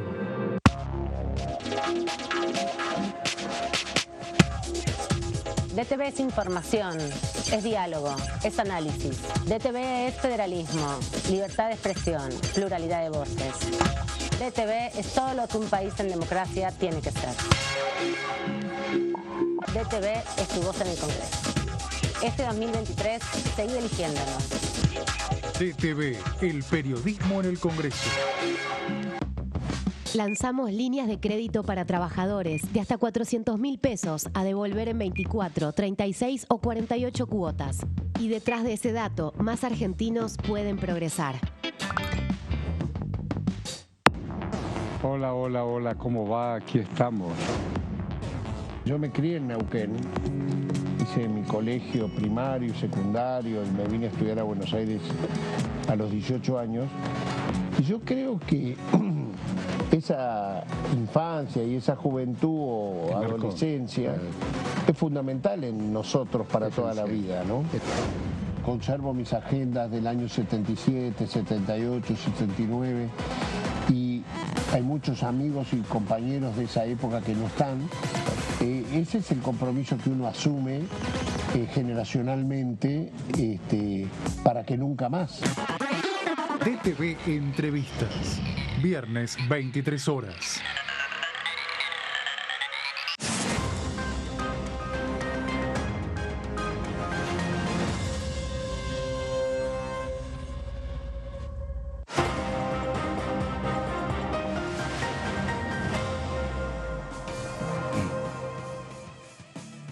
Bueno, 11 de la mañana con 4 minutos. A ver, una cuestión, porque estamos hablando de hechos no ocurridos hace tanto tiempo y la verdad que es particularmente incómodo tener que defender el sistema electoral argentino, donde en los últimos 40 años, ya alguna vez lo hemos dicho, la verdad, no hay ningún caso de fraude demostrado y hay mucha incomodidad en la Cámara Nacional Electoral. Pero además, a ver, ¿cómo decirlo de manera un poco más elegante? Es de mala leche decir que puede haber fraude, porque tenemos a los casos ahora. Digo, ¿por cuánto se discutió el intendente de Pinamar? Por 19 votos, y ganó por 19 votos. ¿Por cuánto se discutió el intendente de La Plata?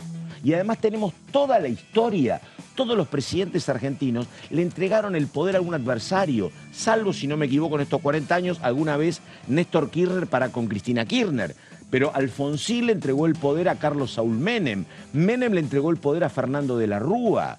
Y después Néstor Kirchner le entregó el poder a Cristina, pero Cristina se lo entregó, incómoda y todo lo que quieras con las cuestiones protocolares, pero asumió Mauricio Macri. Y Macri le entregó el poder a Alberto Fernández. Digo, no hay casos, es de muy mala voluntad y por eso está pasando lo que está sucediendo, que hay respuestas desde la Cámara Nacional Electoral diciendo no tomemos ejemplos como lo ha acontecido en su momento en Estados Unidos y en Brasil. En la historia argentina, la verdad, el fraude es imposible. Estábamos explicando recién la transparencia que tiene el acto con boleta de papel, los números que aparecen en el correo, el escrutinio final de la Cámara Nacional Electoral. Pero bueno, de esto vamos a escuchar hablar muchísimo, me parece, ¿eh? Pase lo que pase incluso el domingo. A ver, no sé si estará de acuerdo conmigo, qué sé yo. Él es más joven, José Di Mauro, y tiene otras cosas. ¿Cómo le va, Di Mauro? ¿Qué dice? Muy buenos días. Hola, Pato. ¿Cómo andás? ¿Cómo estás, Pato? Bien. Hola, Caro. ¿Cómo les va? Hola, José, ¿qué tal? Sí, yo siempre estoy de acuerdo. Con vos. Sí. En este caso en particular, sí, sobre todo, la verdad que sí, a uno lo subleva un poco hablar de ciertas cuestiones, sobre todo porque, bueno, son 40 años, me parece que... y hoy leía un dato que no me había percatado, que era, ha habido más veces en que oficialismos le han entregado el poder a oposiciones que al revés. O sea que ahí está lleno de ejemplos, está una cosa imposible. Recordemos la elección de 2009, cuando... Hola, Gonzalo también. Hola, José.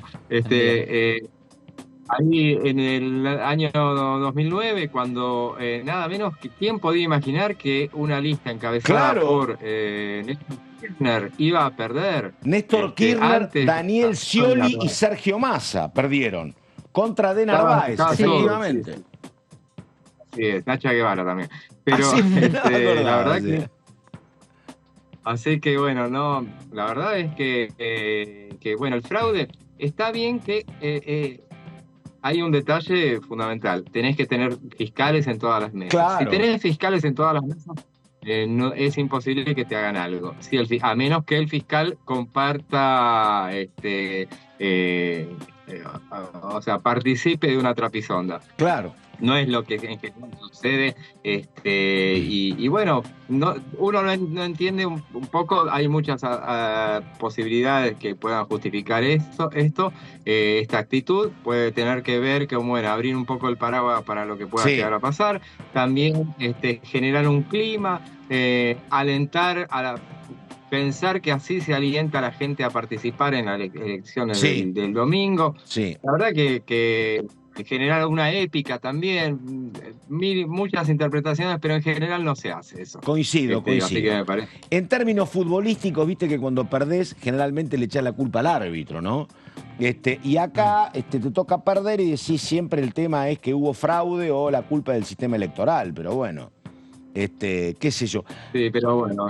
Sí, tiene que haber templanza. Y acá, la verdad, la propia dirigencia ha reconocido generalmente pronto. Scioli perdió por 2 puntos y lo primero que dijo es perdí, dijo Scioli en el anterior balotaje también, ¿no? Claro, y las últimas elecciones fueron prueba de eso. En 2015, bueno, estaba el kirchnerismo, dejaba el poder después de tantísimos años. 16 años en el poder y bueno, lo reconocieron y lo reconoció el candidato perdedor lo reconoció, que después se achicaron la diferencia fuertemente, Claro. pero él ya lo había reconocido. Sí, Con bocas de urna, me parece. Bueno, la verdad es que en 2021, ¿quién iba a imaginar? Bueno, o sea, se podían generar todas las malas expectativas. Estaba a cargo Eduardo Guado de Pedro, a cargo de la elección, y entonces se generaron muchas elucubraciones de lo que podía llegar a suceder, y después, muy temprano, más temprano que tarde, empezaron a dar los datos, fue claramente, y fue un dato José, negativo para ¿te acordás cuando Pinky y Raquel Satraño, Lidia Satraño, Raquel es la hermana, Lidia Satraño celebró su victoria en La Matanza, siguieron contando, ganó Balestrini y tampoco hubo ningún tipo de reclamo en la justicia por parte de la Unión Cívica Radical de Terraño, ¿te acordás? Y no me acuerdo el año, Claro, sería siempre 2003, no me acuerdo, 2005, por ahí sería.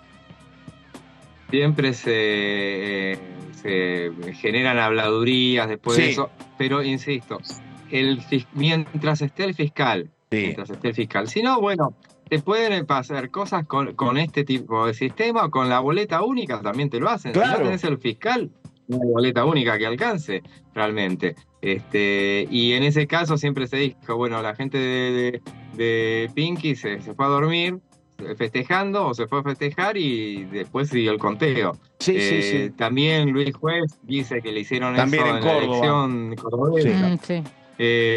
Bueno, qué sé yo. Sí, porque además no ha lo que habido te dicen casos del de- correo, lo que te dicen del correo es el escrutinio provisorio.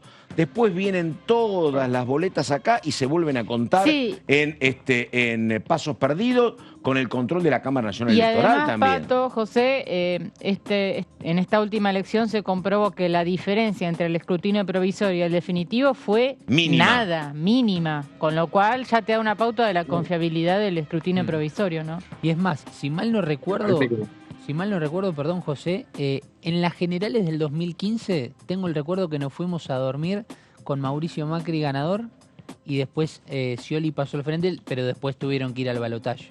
Es decir, Puede en las ser, no me elecciones acuerdo. generales. No Creo sé, no me recordar. caiga. Hice que había ganado Scioli, había terminado segundo Macri, Sí, pero por puede eso, ser, por no eso. me acuerdo. Sí, no sí, se sí, puede sí. ser. Caballero, a ver, ¿qué pasa?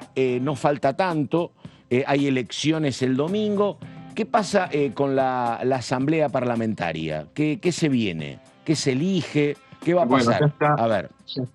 Ya está confirmada. Bueno, vamos a tener primero cuando va a haber una asamblea legislativa después de lo que suceda este domingo.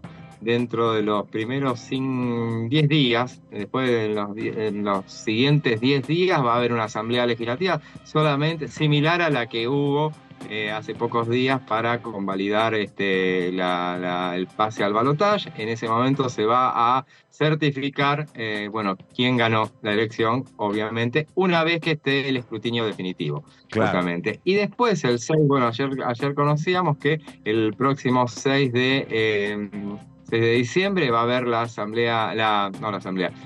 reunión, la sesión preparatoria de la Cámara de Diputados, esa que establece el artículo 1 del reglamento, que es aquella en la que juran los nuevos diputados nacionales, 130 van a ser en esta ocasión, y habrá se elegirán a las autoridades según sea el ganador de esta elección. Y mientras estaba esperando me ponía a mirar a ver a quién le va a tocar presidir la comisión, la sesión, porque en este caso le corresponde a la persona, al diputado de mayor edad. Tengo un nombre. Por lo menos. Yo también, pero no sé si Y yo será el- creo- Claro, no sabemos. Me parece que Leopoldo Moró. ¿Mayor? ¿Mayor? Sí, 77 Yo años. iba a decir Carlos Heller. Sí. Si no hay una mujer, No, es Carlos Heller Claro. Lo que pasa es que Carlos Heller jura. Si mal no me si no me equivoco. Pero él- es diputado en él ejercicio y asume. se elige entre los diputados en ejercicio. Me parece que sí, pero no. No, pero porque él- yo también él está ayer me puse a jurando. leer el reglamento por eso. Te y- digo una y- cosa, son bravos los 12. Entre Di Mauro y Caro deben ser dos de los que más conocen cuestiones reglamentarias del Congreso. Por lo que Así recuerdo el reglamento que lo estuve leyendo ayer decía que el diputado de mayor edad se elige entre los que están en ejercicio, por más de que jure que renueve su banca, está en ejercicio Y perdóname, actualmente. ¿y Leopoldo Moró termina el mandato? Leopoldo no. No me acuerdo, por Sí, eso. sí, no termina. Leopoldo no. Y Heller sí termina. El día 6 en realidad está todavía en ejercicio. Claro, sigue siendo diputado. Hasta el 9 está. Pero yo creo que no. O sea, que no, o sea, sí le correspondería, pero me parecería que en general los que terminan el mandato no asumen. Pero vamos a verlo, ahí puede ser. Tiene sentido lo que dice Caro. Vamos a ver. Vamos así a ver. que, grave interna, te digo, entre Google y Yahoo. Grave interna acá, la verdad, esta sí es la grieta, una grieta complicada. Bueno, después defino yo. No, pero seguro va a ser como dice Caro, porque... No, vamos a ver, veremos. Escuchame una cosa. Vamos a ver, no apostamos nada. No apostamos nada, pero vamos a ver a quién le corresponde. Igualmente va a ser, si querés, sí, pero sí. Pero en realidad estaba mirando a los más veteranos y bueno, Heller sí, claramente él ha presidido. También lo hacía el diputado Ferreira, que falleció este año. Sí. Bueno, en este caso, le correspondería a Heller. Sí, atento a eso, pero en general los que salen, por eso los que dejan el mandato, se supone que no están. No pero están. bueno, te digo una cosa, después al margen de la política, es realmente siempre, no sé si la palabra es emotivo, pero es absolutamente encomiable la polenta, la garra y la actitud de laburantes que le ponen los veteranos, ¿no? Porque laburan a la par de gente de 30 y 40, así que me parece otro dato siempre distintivo. Por lo menos de estos dos que estamos debatiendo, ¿no? Y ni hablar Heller siendo el presidente de Exacto, Presupuesto y Hacienda. Y te pregunto, a ver, el 6 entonces juran los diputados, y la pregunta es esta. Uno tiene que estimar que entre el 10 de diciembre y el 30, ¿qué puede pasar? ¿Que debería haber actividad acá? Podría haber actividad. Prórroga de ordinarias, ¿es eso? Prórroga ordinaria, o extraordinaria. También, claro. Tranquilamente podría ser. En ese caso me parece que, correspondería más extraordinarias que convocar a. Porque en realidad ya están prorrogadas las ordinarias hasta el 9, ¿no, José? Claro. Hasta el 9 de diciembre. Hasta el 9 de diciembre, sí. Habrá que ver qué es lo que deciden. Pero bueno, habrá que ver cuándo entra el presupuesto, porque alguno me decía, mira, la semana yo hablando con las autoridades de la Cámara, me decía, mira, programando algo en particular, me decía, mira, la semana que viene, no, la siguiente vamos a estar muy a full con el tema del presupuesto. Claro. Entonces, eso, imaginando un resultado positivo para el oficialismo, ya tienen programado, en ese caso, dedicarse a eso la semana siguiente. Me parece que hasta les conviene tratarlo con esta composición de la Cámara que con la siguiente. Da lo mismo a esta altura, porque sea el que vaya a ganar, en general se convalida esa posibilidad, esa potestad del gobierno entrante, en todo caso, el que haya sido convalidado en las urnas, de darle la derecha, lo cual no implica que no le vayan a discutir todo, obviamente, de lo que, o sea, darle un cheque en blanco al que venga en materia de presupuestaria, pero bueno, recordemos, por ejemplo, en el caso de Alberto Fernández, en su momento Mauricio Macri lo había presentado el presupuesto el 15 de diciembre, después dijeron, bueno, lo dejamos para el próximo gobierno, que es lo que corresponde en general, y ese gobierno dijo, bueno, no vamos a modificar ni tratar el presupuesto que está, vamos a ver cómo están las cuentas, veremos en enero, febrero. Después dijeron marzo y después nada, llegó la pandemia y cambió todo y se prorrogó ese presupuesto. Pero a propósito de lo sí. de la sesión preparatoria, me acordaba un detalle también. Caro se debe acordar también, y vos también, Pato, cuando fue la sesión preparatoria de 2015, ya el 4 de diciembre de 2015, cuando asumía el nuevo gobierno de Mauricio Macri, y teniendo en cuenta que los oficialismos, digo, por la posibilidad de que cambie el oficialismo en general, el oficialismo se sienta a la derecha del presidente de la Cámara. Claro. Así lo dice. Y entonces, en ese momento, en la primera minoría digo, vale el dato como para gobiernos en minoría, que es lo que vamos a tener el próximo, sea cual sea el que gane. Sí. Gobiernos en minoría, y esa primera minoría seguía siendo el Frente para la Victoria. Claro. El oficialismo nuevo era Cambiemos. Y el Frente para la Victoria se sentó del lado derecho, como si siguiera siendo oficialismo. Me acuerdo. Lo discutieron, pero y se hubo un quedó, intruso, ¿no? Cambiemos un intruso. Un intruso, claro, que fue Nicolás Massot, que era un flamante presidente del bloque PRO, iba a hacerlo. Él se sentó ahí del lado derecho, al lado de Axel Kicillof, justamente, y él después diría que, bueno, la política se hace mucho más con gestos que con palabras. Totalmente, y entonces, con diálogo, por eso sí. se quiso hacer esa toma de posición, y bueno, a la semana siguiente ya lo habían arreglado. Sí, a mí lo que más, la verdad, me genera, por un lado, un atractivo periodístico, es que desde el año 83 hasta acá, es cierto que había distintas bancadas, pero un poco más, un poco menos, casas más, casas menos, todos se conocían, digo, de aquel viejo vínculo que establecieron en su momento Jaroslavsky del radicalismo y Manzano, ¿me entendés? Después aparecía Baglini, que era amigo de todos los peronistas, después estaba Ritondo, después estaba Patricia Bullrich, digo, gente que más o menos tenía el palo de la política. Acá va a haber un bloque muy, muy importante de 37, 38 diputados, donde salvo la historia de, si no me equivoco, Sago, el resto son como provenientes de vectores no de la política, así que van a ser actores muy nuevos y me parece que habrá que ver cómo se pone en práctica la gimnasia del diálogo, ¿no? ¿Más cerrados decís vos, Pato? No, cerrados no, para nada, no. Digo que no vienen de la experiencia común. Antes, mal que mal, los peronistas sabían quién eran los radicales quién eran los peronistas, y cuando estaba el kirchnerismo, sabían del palo, del Colorado Santilli, de Ritondo, de Patricia Bullrich, de Pinedo. Había vínculos, no eran desconocidos. Ahora me parece que llegan 37, que los 37 conocen poco del resto de la política y el resto los conoce poco a ellos. ¿Se entiende a dónde voy, más o menos? Sí, se entiende perfecto. Habíamos hecho un cálculo sobre la Libertad Avanza, que es el caso más emblemático, porque bueno, acá viene, lo hablábamos anteayer, creo, Pato, o ayer, no me acuerdo, sobre el tema de que, bueno, nunca hubo un caso así tan aluvional. Vos lo contabas. Claro, tantos diputados de un saque que te aparezcan. Y sí, habíamos hecho un cálculo sobre, en base a lo que eran habían sido las PASO, y cuando en ese momento la proyección daba 38 diputados de La Libertad Avanza, al final fueron 35.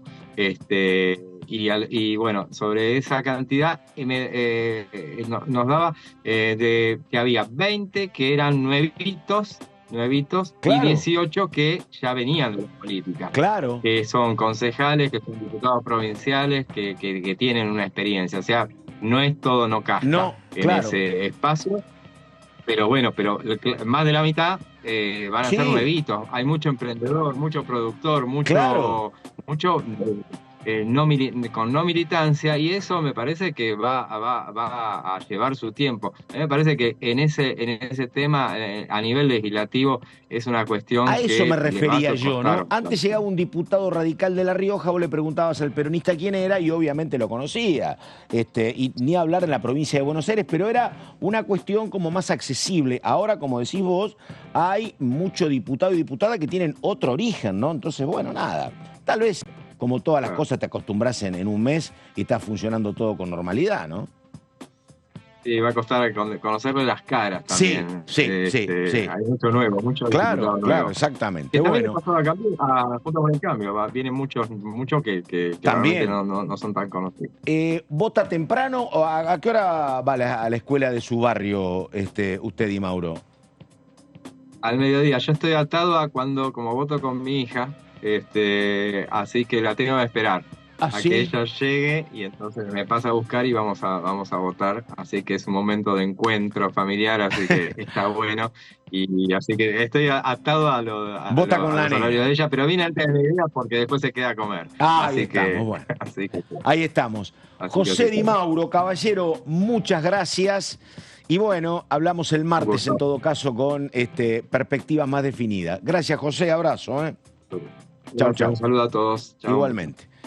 Bueno, la hora a las 11 de la mañana con 24 minutos. Caro Ramos. Sí, Pato, vamos a darle continuidad a lo que veníamos charlando con José. La verdad me encanta debatir con José porque me revive viejas épocas. Y claro.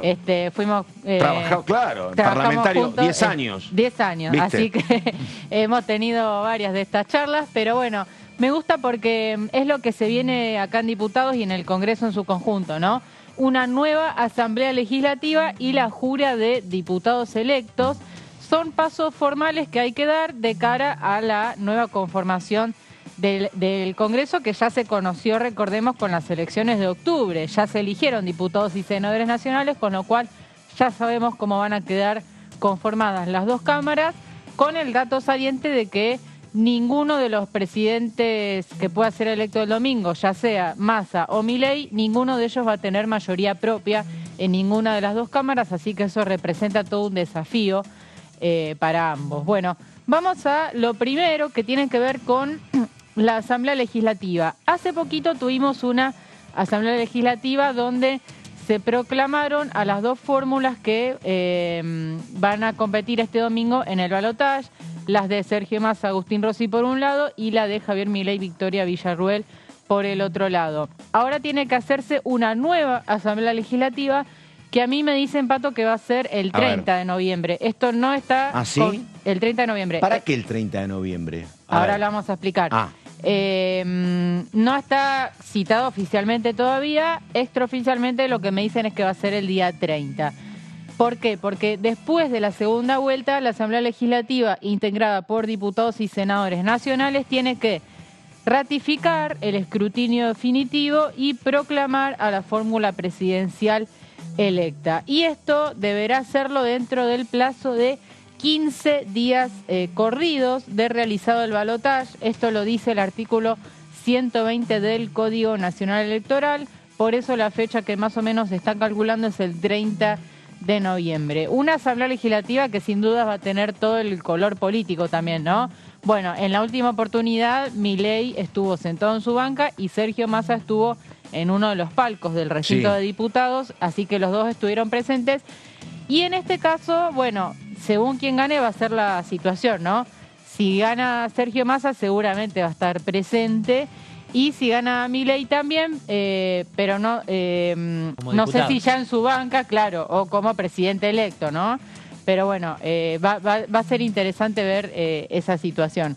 Vamos a ver en la próxima placa más detalles. Ahora sí nos metemos de lleno con lo que es la sesión preparatoria. Olvidé decir respecto de la Asamblea Legislativa, el mecanismo un poco que ya vimos en la última fue que se armó una subcomisión de diputados y senadores que se reunieron de manera reservada en el Salón de Elia Parodi y ahí un poco verificaron los números, ¿no?, que había arrojado el escrutinio definitivo. Mientras tanto se pasó un cuarto intermedio, vuelven al recinto y ahí la senadora Lucía Corpacci lee el resultado final. Bueno, algo similar va a suceder seguramente en esta Asamblea Legislativa que viene, donde se verifican los resultados y se proclama a la fórmula ganadora. O sea, claro que hay tiempo hasta el 4 de diciembre como límite, ¿no? Porque son 11 días de noviembre más 4. Claro, no los conté, pero sí, hasta exactamente. El 4 de diciembre hay tiempo de realizarse esta asamblea. Exacto. Y tenemos la sesión preparatoria que José nos anticipó que va a ser el día 6 de diciembre. Yo tenía entre el 6 y el 7, José confirmó que va a ser el día 6.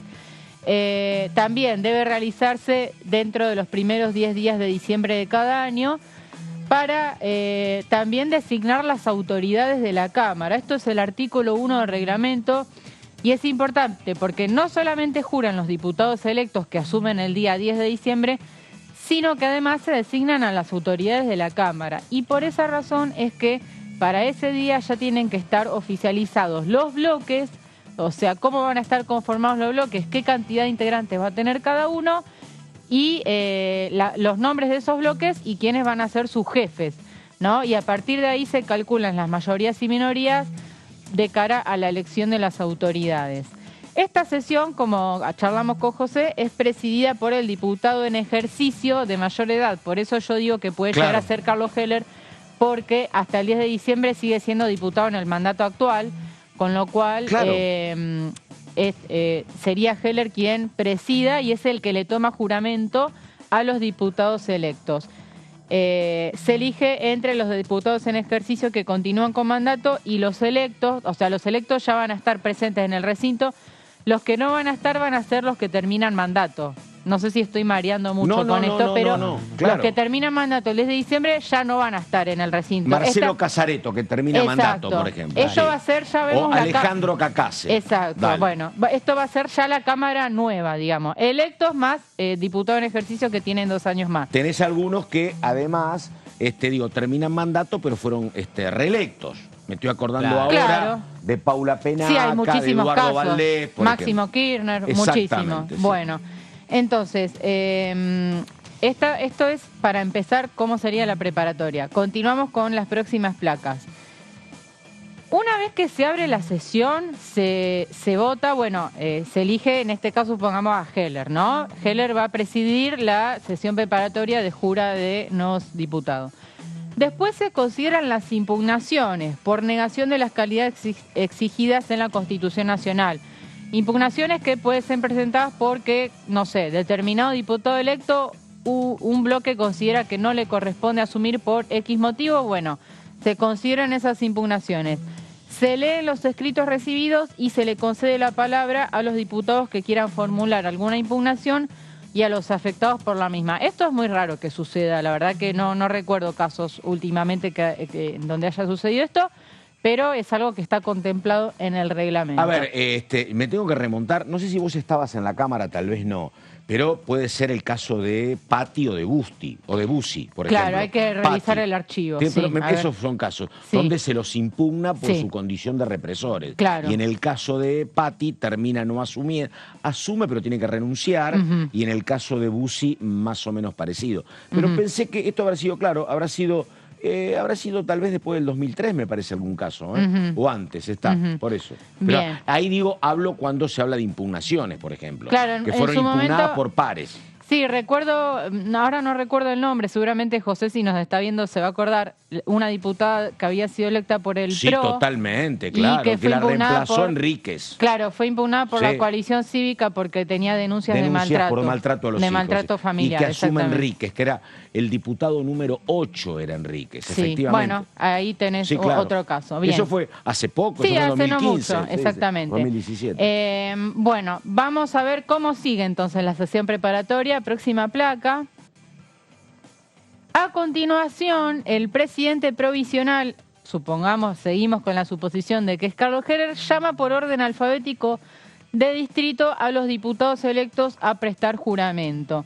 Hay 4 fórmulas que establece el reglamento, que son por Dios, la patria y los santos evangelios, por Dios y la patria, por la patria o jura a secas, digamos. Juráis, por ejemplo, supongamos que elijo la primera, ¿no? Estas son las fórmulas habituales, pero vos, porque uno ha escuchado cada juramento acá. O sea, esto es lo que dice el presidente. Supongamos que yo te tomo juramento a vos como diputado. Vamos a imaginar. A ver, dale. Juráis, Pato Méndez, por Dios y la patria y los santos evangelios, desempeñar. Esto lo elijo fielmente... yo. Claro, vos lo elegís. Yo le decía, a mí tomame juramento por la patria o por la patria y los santos evangelios. Es un trabajo Eso se previo. lo determino yo. Claro. Previamente vos elegís y yo te tomo el juramento. Y yo digo, sí juro. Sí juro, ahí podés agregar lo que vos quieras, como sucedió últimamente, que vos decís juro por los 30.000 desaparecidos. Claro. Bueno, eso lo decís vos. Pero yo como presidente tengo que utilizar alguna de las 4 fórmulas. Exactamente. Acá lo que pasa muchas veces es que se agrupan, ¿no? Por distritos y por Buenos Aires, por ejemplo. Hay 3 o 4 que eligen por la patria, bueno, los agrupan y juran todos juntos, ¿no? Esto sucede en la zona por donde se ubican los taquígrafos, ¿no? Está esa mesa semicircular donde prestan juramento. Muchos lo hacen, bueno, sobre los santos evangelios. Yo entiendo no jurar por los santos evangelios, no jurar por Dios, porque hay gente agnóstica. Por ejemplo, entonces entiendo juramento por la patria. Sí. Pero ¿cuál sería el a secas? El a secas es que no tiene nada. Yo lo puse así porque es como ver, la fórmula menos pelada. mal, decirlo, porque ¿no? a lo mejor la estoy complicando. No, A ver. juráis, Pato Méndez, juráis desempeñar fielmente el cargo de diputado nacional por lo que ahí prescribe está. la Constitución Nacional, punto. No juro ni por la patria ni por nada. Y él ahí, por ejemplo, puede agregar por los 30.000 desaparecidos. Claro, después vos podés agregar por el pueblo de Santa Fe. Exactamente. Yo te digo la verdad, si cuando me toque jurar, dice nuestro señor productor que la izquierda opta por ese juramento. La Y izquierda, verdad, claro, suele me agregar. parece, yo haría el juramento a secas, la verdad. secas, bueno, sí, por supuesto. El otro me perfecto. parece demasiado rimbombante, la verdad, pero bueno, nada. Está bien, está muy bien. El a secas es juráis. Juráis desempeñar fielmente el cargo de diputado nacional Por por lo que supuesto. prescribe la Constitución. Eso es jura secas. Bueno. Está. Y el último paso, y el más, no sé si el más importante, pero el más, que tiene más color político, que es la elección de autoridades que se realiza a pluralidad de votos y se eligen los siguientes cargos: presidente, vicepresidente primero, vicepresidente segundo y vicepresidente El presidente, tercero. que atención, está en la línea de sucesión. Exactamente, Por está en eso la línea de sucesión. tiene que ser del oficialismo. Con el dato de que este cargo de presidente le corresponde a la primera minoría proponerlo. Con lo cual, si el electo es Sergio Massa, uno supone que Cecilia Moró, que acaba de renovar su mandato, va a continuar. Estos son especulaciones, Claro, a ver. ¿no? Va a continuar como presidenta de la Cámara. La duda es qué pasa si gana Javier Milei, porque ahí vos tenés una primera minoría que es Unión por la Patria, la Libertad Avanza va a tener 38 diputados, no le alcanza para proponer al presidente, a menos que Unión por la Patria decida cederle el cargo por una cuestión de gobernabilidad, que fue lo que sucedió en el 2015, José va a recordar, cuando el Frente para la Victoria le cede a Emilio Monzó la presidencia de la Cámara, a pesar de que el Frente para la Victoria era primera minoría. Como estás en línea de sucesión, efectivamente lo que se hacía como usos y normas políticas era que el presidente de la Cámara perteneciera Al al mismo oficialismo. partido Bueno. que encabeza el Ejecutivo. Vamos a Pero, Sí. a José Google, preguntale también, Sí. a Di Mauro, porque hubo un caso que, si no me equivoco, era en el año 2000, Aguas Tormentosas, 2000 o 2001, donde acá el peronismo lo elige a Camaño como presidente de la Ajá. Cámara de Diputados, siendo presidente de la De la Rúa. Rúa. Y habían elegido antes a Rafael Pascual, que sí era radical, pero hay una votación, si no me equivoco, en el 2001, ya antes de la caída, que el elegido es Camaño, que por eso Camaño es uno de los presidentes Claro. en esa semana Claro, de locos, claro. con Ramón Puerta y demás. Exacto, sí, Pero buen ahí sí, antecedente. ahí pasa ese, sí, buen exactamente, antecedente. sí. Pero bueno, entonces recordemos, 30 de noviembre posiblemente Asamblea Legislativa y el día 6, esto ya confirmado, 6 de diciembre, jura de diputados electos y elección de autoridades de la Cámara. Bueno, perfecto. Carolina Ramos. Y ahora vamos con esto que tiene que ver con declaraciones de Daniel Arroyo. Daniel Arroyo, que estaba planteando, hay que reducir sí o sí el déficit fiscal. Esto decía el diputado y exministro. A ver. Entiendo yo que las redes permiten eso, que la gente vaya, se cebe, plantee una cosa, otra. Hay cosas que no pueden pasar, no puede haber amenazas claramente, no puede, en mi opinión, reivindicarse el terrorismo de Estado. Hay cosas que están fuera de la caja democrática y no deben pasar. Entiendo, supongo yo que no será gente de la Libertad Avanza, sino que gente suelta que querrá llamar la atención de alguna forma, pero la verdad que vale que todos lo repudiemos. Yo, si fuera hacia otra persona de otro espacio político... Aunque piense distinto, Sí, ¿no? absolutamente, Pero la no corresponde. A ver, no puede haber violencia, no puede haber maltrato, no puede haber defensa del terrorismo de Estado. Para mí eso es lo que está fuera de la caja democrática. Después, si me gusta el gobierno o no, si hay que abrir más la economía o no, si es una buena política o no, es un debate. Pero fuera de la caja democrática está el maltrato, está la violencia, las amenazas y la defensa del terrorismo de Estado. Para mí, yo por lo menos trabajo en esa idea. Bueno, ahí está la palabra de entonces el diputado Arroyo, ¿no? Un hombre que recordamos bueno, ha estado trabajando junto con el ministro de Economía desde hace mucho tiempo. Arroyo fue candidato a vicegobernador en su momento en la provincia de Buenos Aires junto con Felipe Solá. ¿Se acuerdan? En la elección del 2015, donde gana María Eugenia Vidal. Bueno, ahí ya estaba Arroyo trabajando. Vamos a ir enseguida con el señor Gonzalo Solabarrieta, que está preparando una cuestión en torno a qué. Diga, Gonzalo, a ver. Bueno, Pato, en torno a lo que es un proyecto que por momentos creíamos que iba a tener su cierto protagonismo en una... ¿Por qué no salió esto? especial. Que parece sencillo. ¿Por qué no sale esto? Bueno, lo que pasó fue que se quedó sin quórum la sesión cuando se estaba por tratar. Es un proyecto que ya Carlos Selva esto lo presenta por tercera vez y que estaría perdiendo el estado parlamentario, y por eso se espera, se tiene la ilusión de que de aquí a fin de año, ya que se han postergado o extendido en realidad el tiempo de las sesiones ordinarias hasta el 9 de diciembre, con la posibilidad de que en caso de que gane alguno de los dos candidatos esto se pueda extender inclusive aún más, referido a las extraordinarias. Bueno, se trata de este tema que es el Sistema Unificado Nacional de Trazabilidad de la Pesca. Es un proyecto de Carlos Selva que ha trabajado en mancomunión con Ximena García.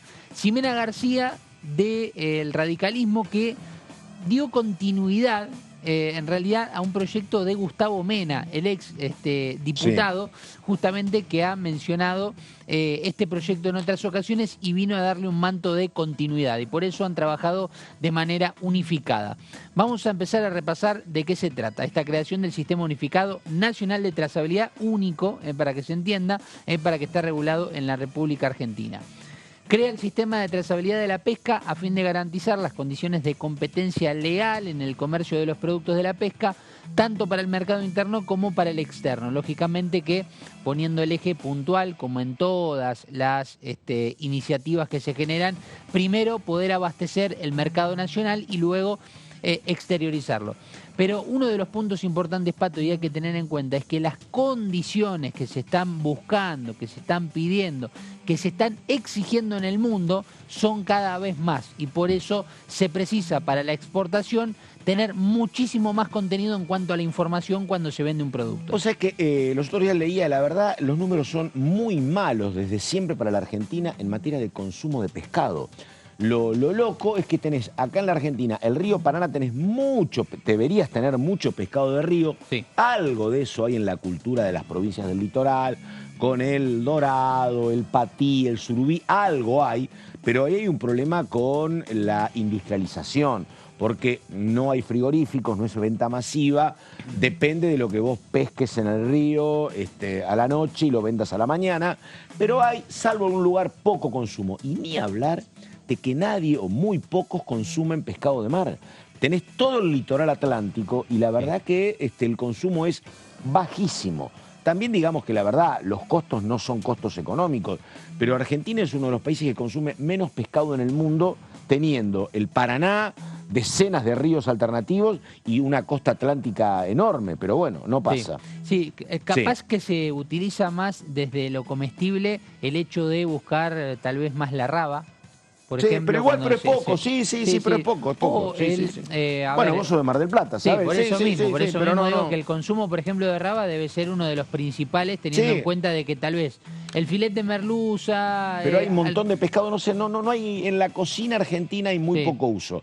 Como por ejemplo, vos tenés toda o gran parte de la cocina peruana montada a partir del pescado del Pacífico.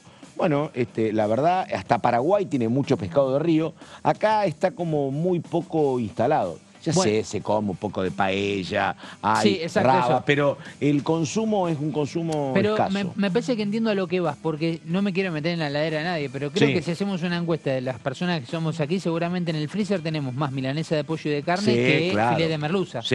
Por una cuestión de que tenés que consumir No, filets muy para complicado, llenarte, muy es complicado. otra cosa. Igual, de todas maneras, si hablamos desde lo nutritivo, es Es importante bárbaro, sí, instalarlo, sí, es sí, bárbaro. sí. Pero No, entiendo no, y que además ya sé, el vamos pescado, por otro viste, lado. no es lo mismo una milanesa, el precio, me dicen. Claro. Y además, la verdad, el tema del particular aroma del pescado Claro. es un temita, efectivamente. Hasta tenés que tirar rápido, cuando lo comprás, tenés que tirar rápido la bolsa, Aclaramos que es riquísimo, ¿no? Pero Sí, que por entendemos supuesto, que como todos mucho tenemos pescado. más milanesa de pollo Bueno. capaz en la heladera, en el freezer, que un filete de merluza. A ver, sigamos con la trazabilidad, dale. Exactamente. Bueno, continuamos con la explicación. Hablábamos recién del mercado interno y también del externo, que es algo de lo que propone justamente la iniciativa Carlos Selva. Pasamos a la siguiente placa, porque en esta iniciativa empezamos a interiorizarnos un poquito más. Busca garantizar la legalidad y la sanidad de los productos pesqueros fijando estándares. Estos son los estándares que te mencionaba, Pato, que se utilizan muchísimo en el mundo y que cada vez tienen más exigencia. Por eso está visto también desde la óptica de la exteriorización del comercio justamente de estos productos para su identificación y trazabilidad, generando un compromiso entre todos los representantes de la cadena, tanto del sector público como del sector privado. Y aquí cuando hablamos de trazabilidad es el análisis desde que el pescado se recoge desde el mar hasta que llega a la mesa, pero todo en el medio obviamente tiene ¿cómo se puede decir? Una cadena de distintos pasos. Cuando se pesca desde el mar, se lleva primero a la reserva, de la reserva después se mete en una caja o en donde lo lleven en los camiones, se llevan a los comercios mayoristas. Los mayoristas antes tienen que recibir toda la información con un control previo y después eso recién se lleva a los supermercados, a los comercios de barrio y recién ahí llega a la mesa. Pero para que llegue a la mesa, obviamente, esto tiene que tener una cuestión informativa muy importante. Hablábamos recién de los estándares, porque no es solamente lo que significa el saber que estamos comiendo, sino además pensando en la salud principalmente.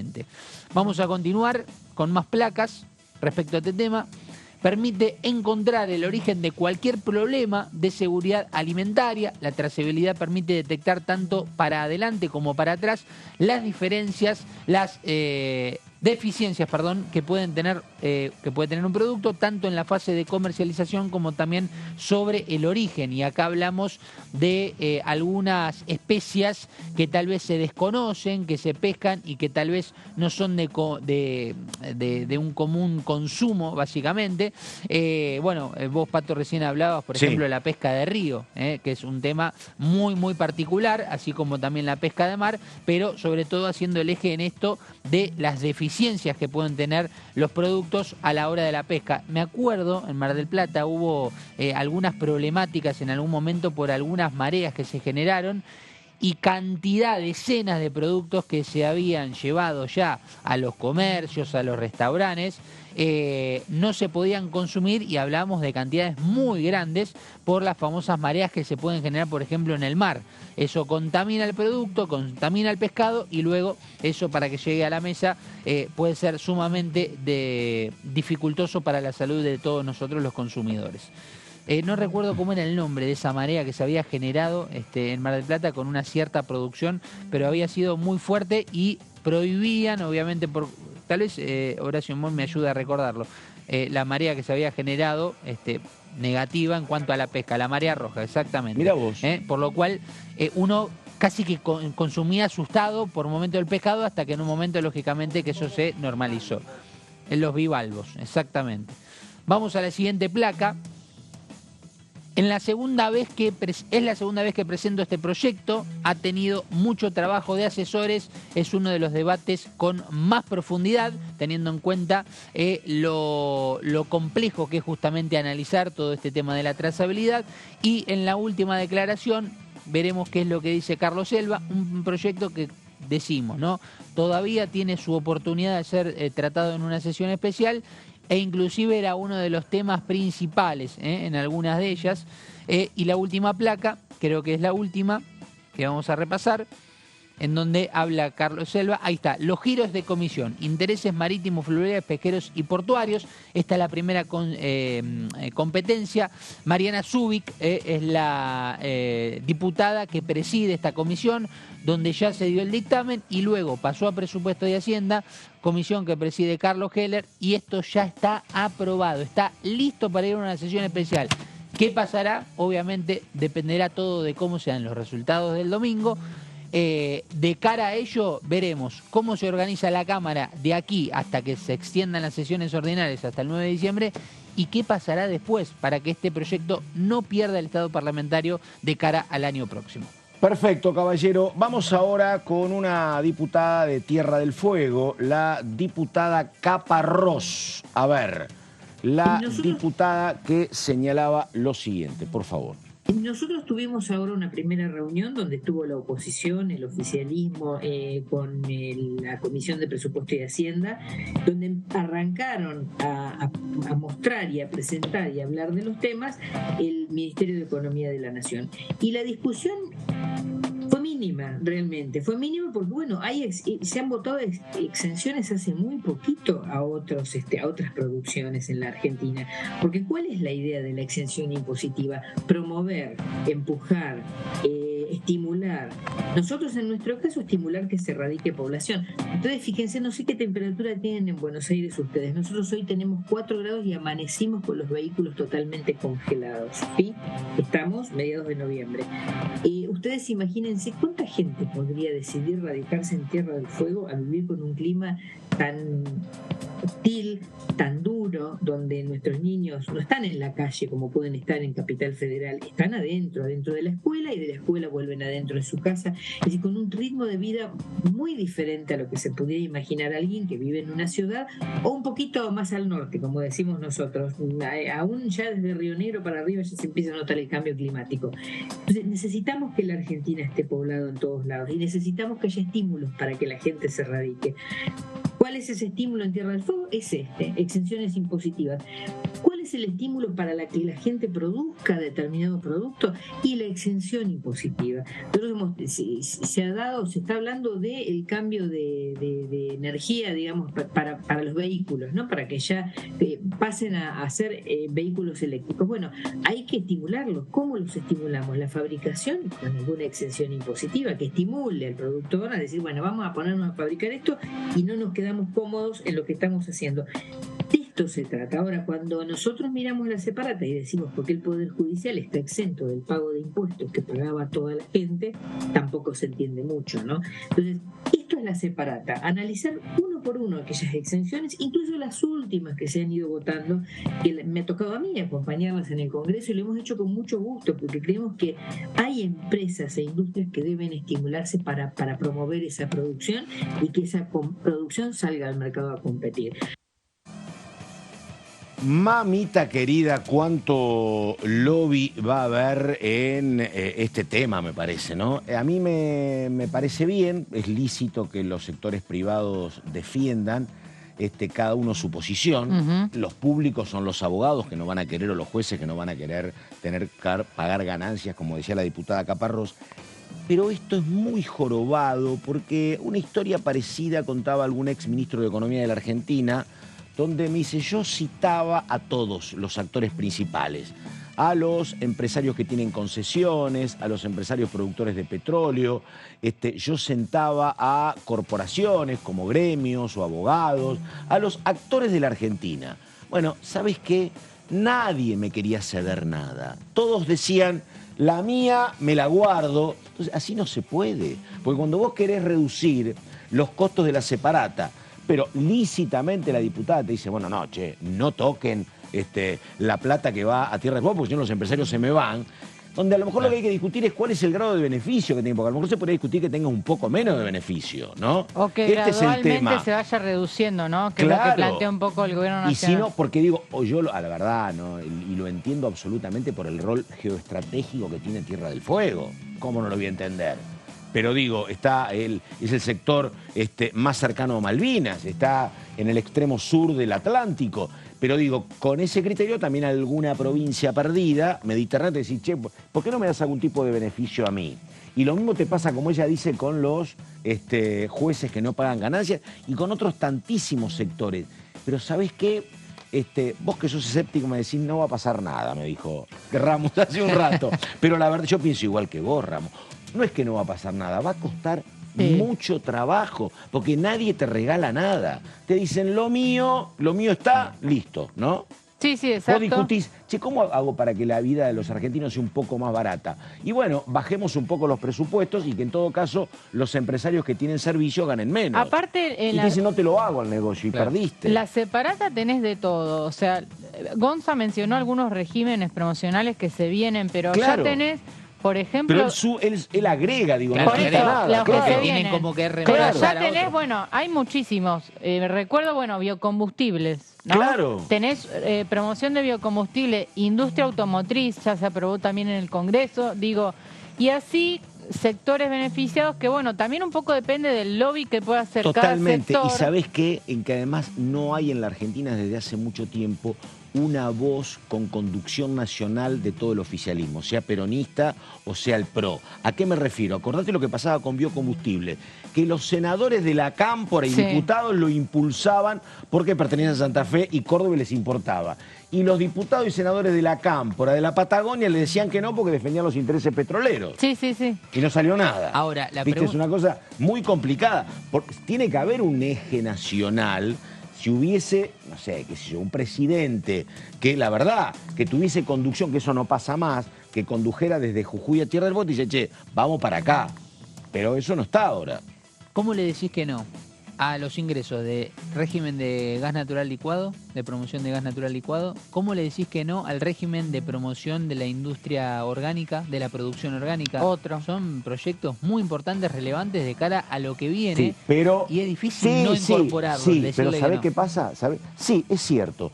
Pero yo creo que hay que tomar en cuenta lo que dice Daniel Arroyo. Daniel Arroyo dice, muchachos, porque todo esto, cuando vos no tenés a nadie que cede, la opción es tengo que asistir, entonces emito. Sí. Pero cuando vos emitís tenés déficit fiscal, cuando tenés déficit fiscal tenés otros líos, así que me parece que alguna cuestión... Es como aquellos, ¿se acuerdan de las zonas frías, que también había excepción impositiva? Y después te pedían los del norte, bueno, dame excepción impositiva porque son zonas con calor. Es muy complicado. Es muy complicado y la verdad, si vos no lo manejás bien, te termina pasando que tenés un Estado que emite para saldar y cuando emitís, bueno, estamos viviendo las consecuencias. Y cada uno va a querer defender su cuevita, su lugar. Digo, Mar del Plata en su momento fue parte del debate, si ingresaba o no, si era lo mismo que Bahía Blanca, ¿no? Mar del Plata, ¿qué te va a decir? Fíjate cuál es la posición de Córdoba, por ejemplo, para con la República, para con el gobierno nacional, por viejas disputas que tienen que ver con lo económico, básicamente. Bueno, me dice el señor productor que nos tenemos que ir. Cumplimos órdenes. Gonzalo Solabarrieta, muchísimas gracias. Buen fin de semana. Caro Ramos, igualmente. Y buena elección el domingo. Efectivamente. Y nosotros nos reencontramos el próximo día martes. Nada más. Gracias. Buenos días.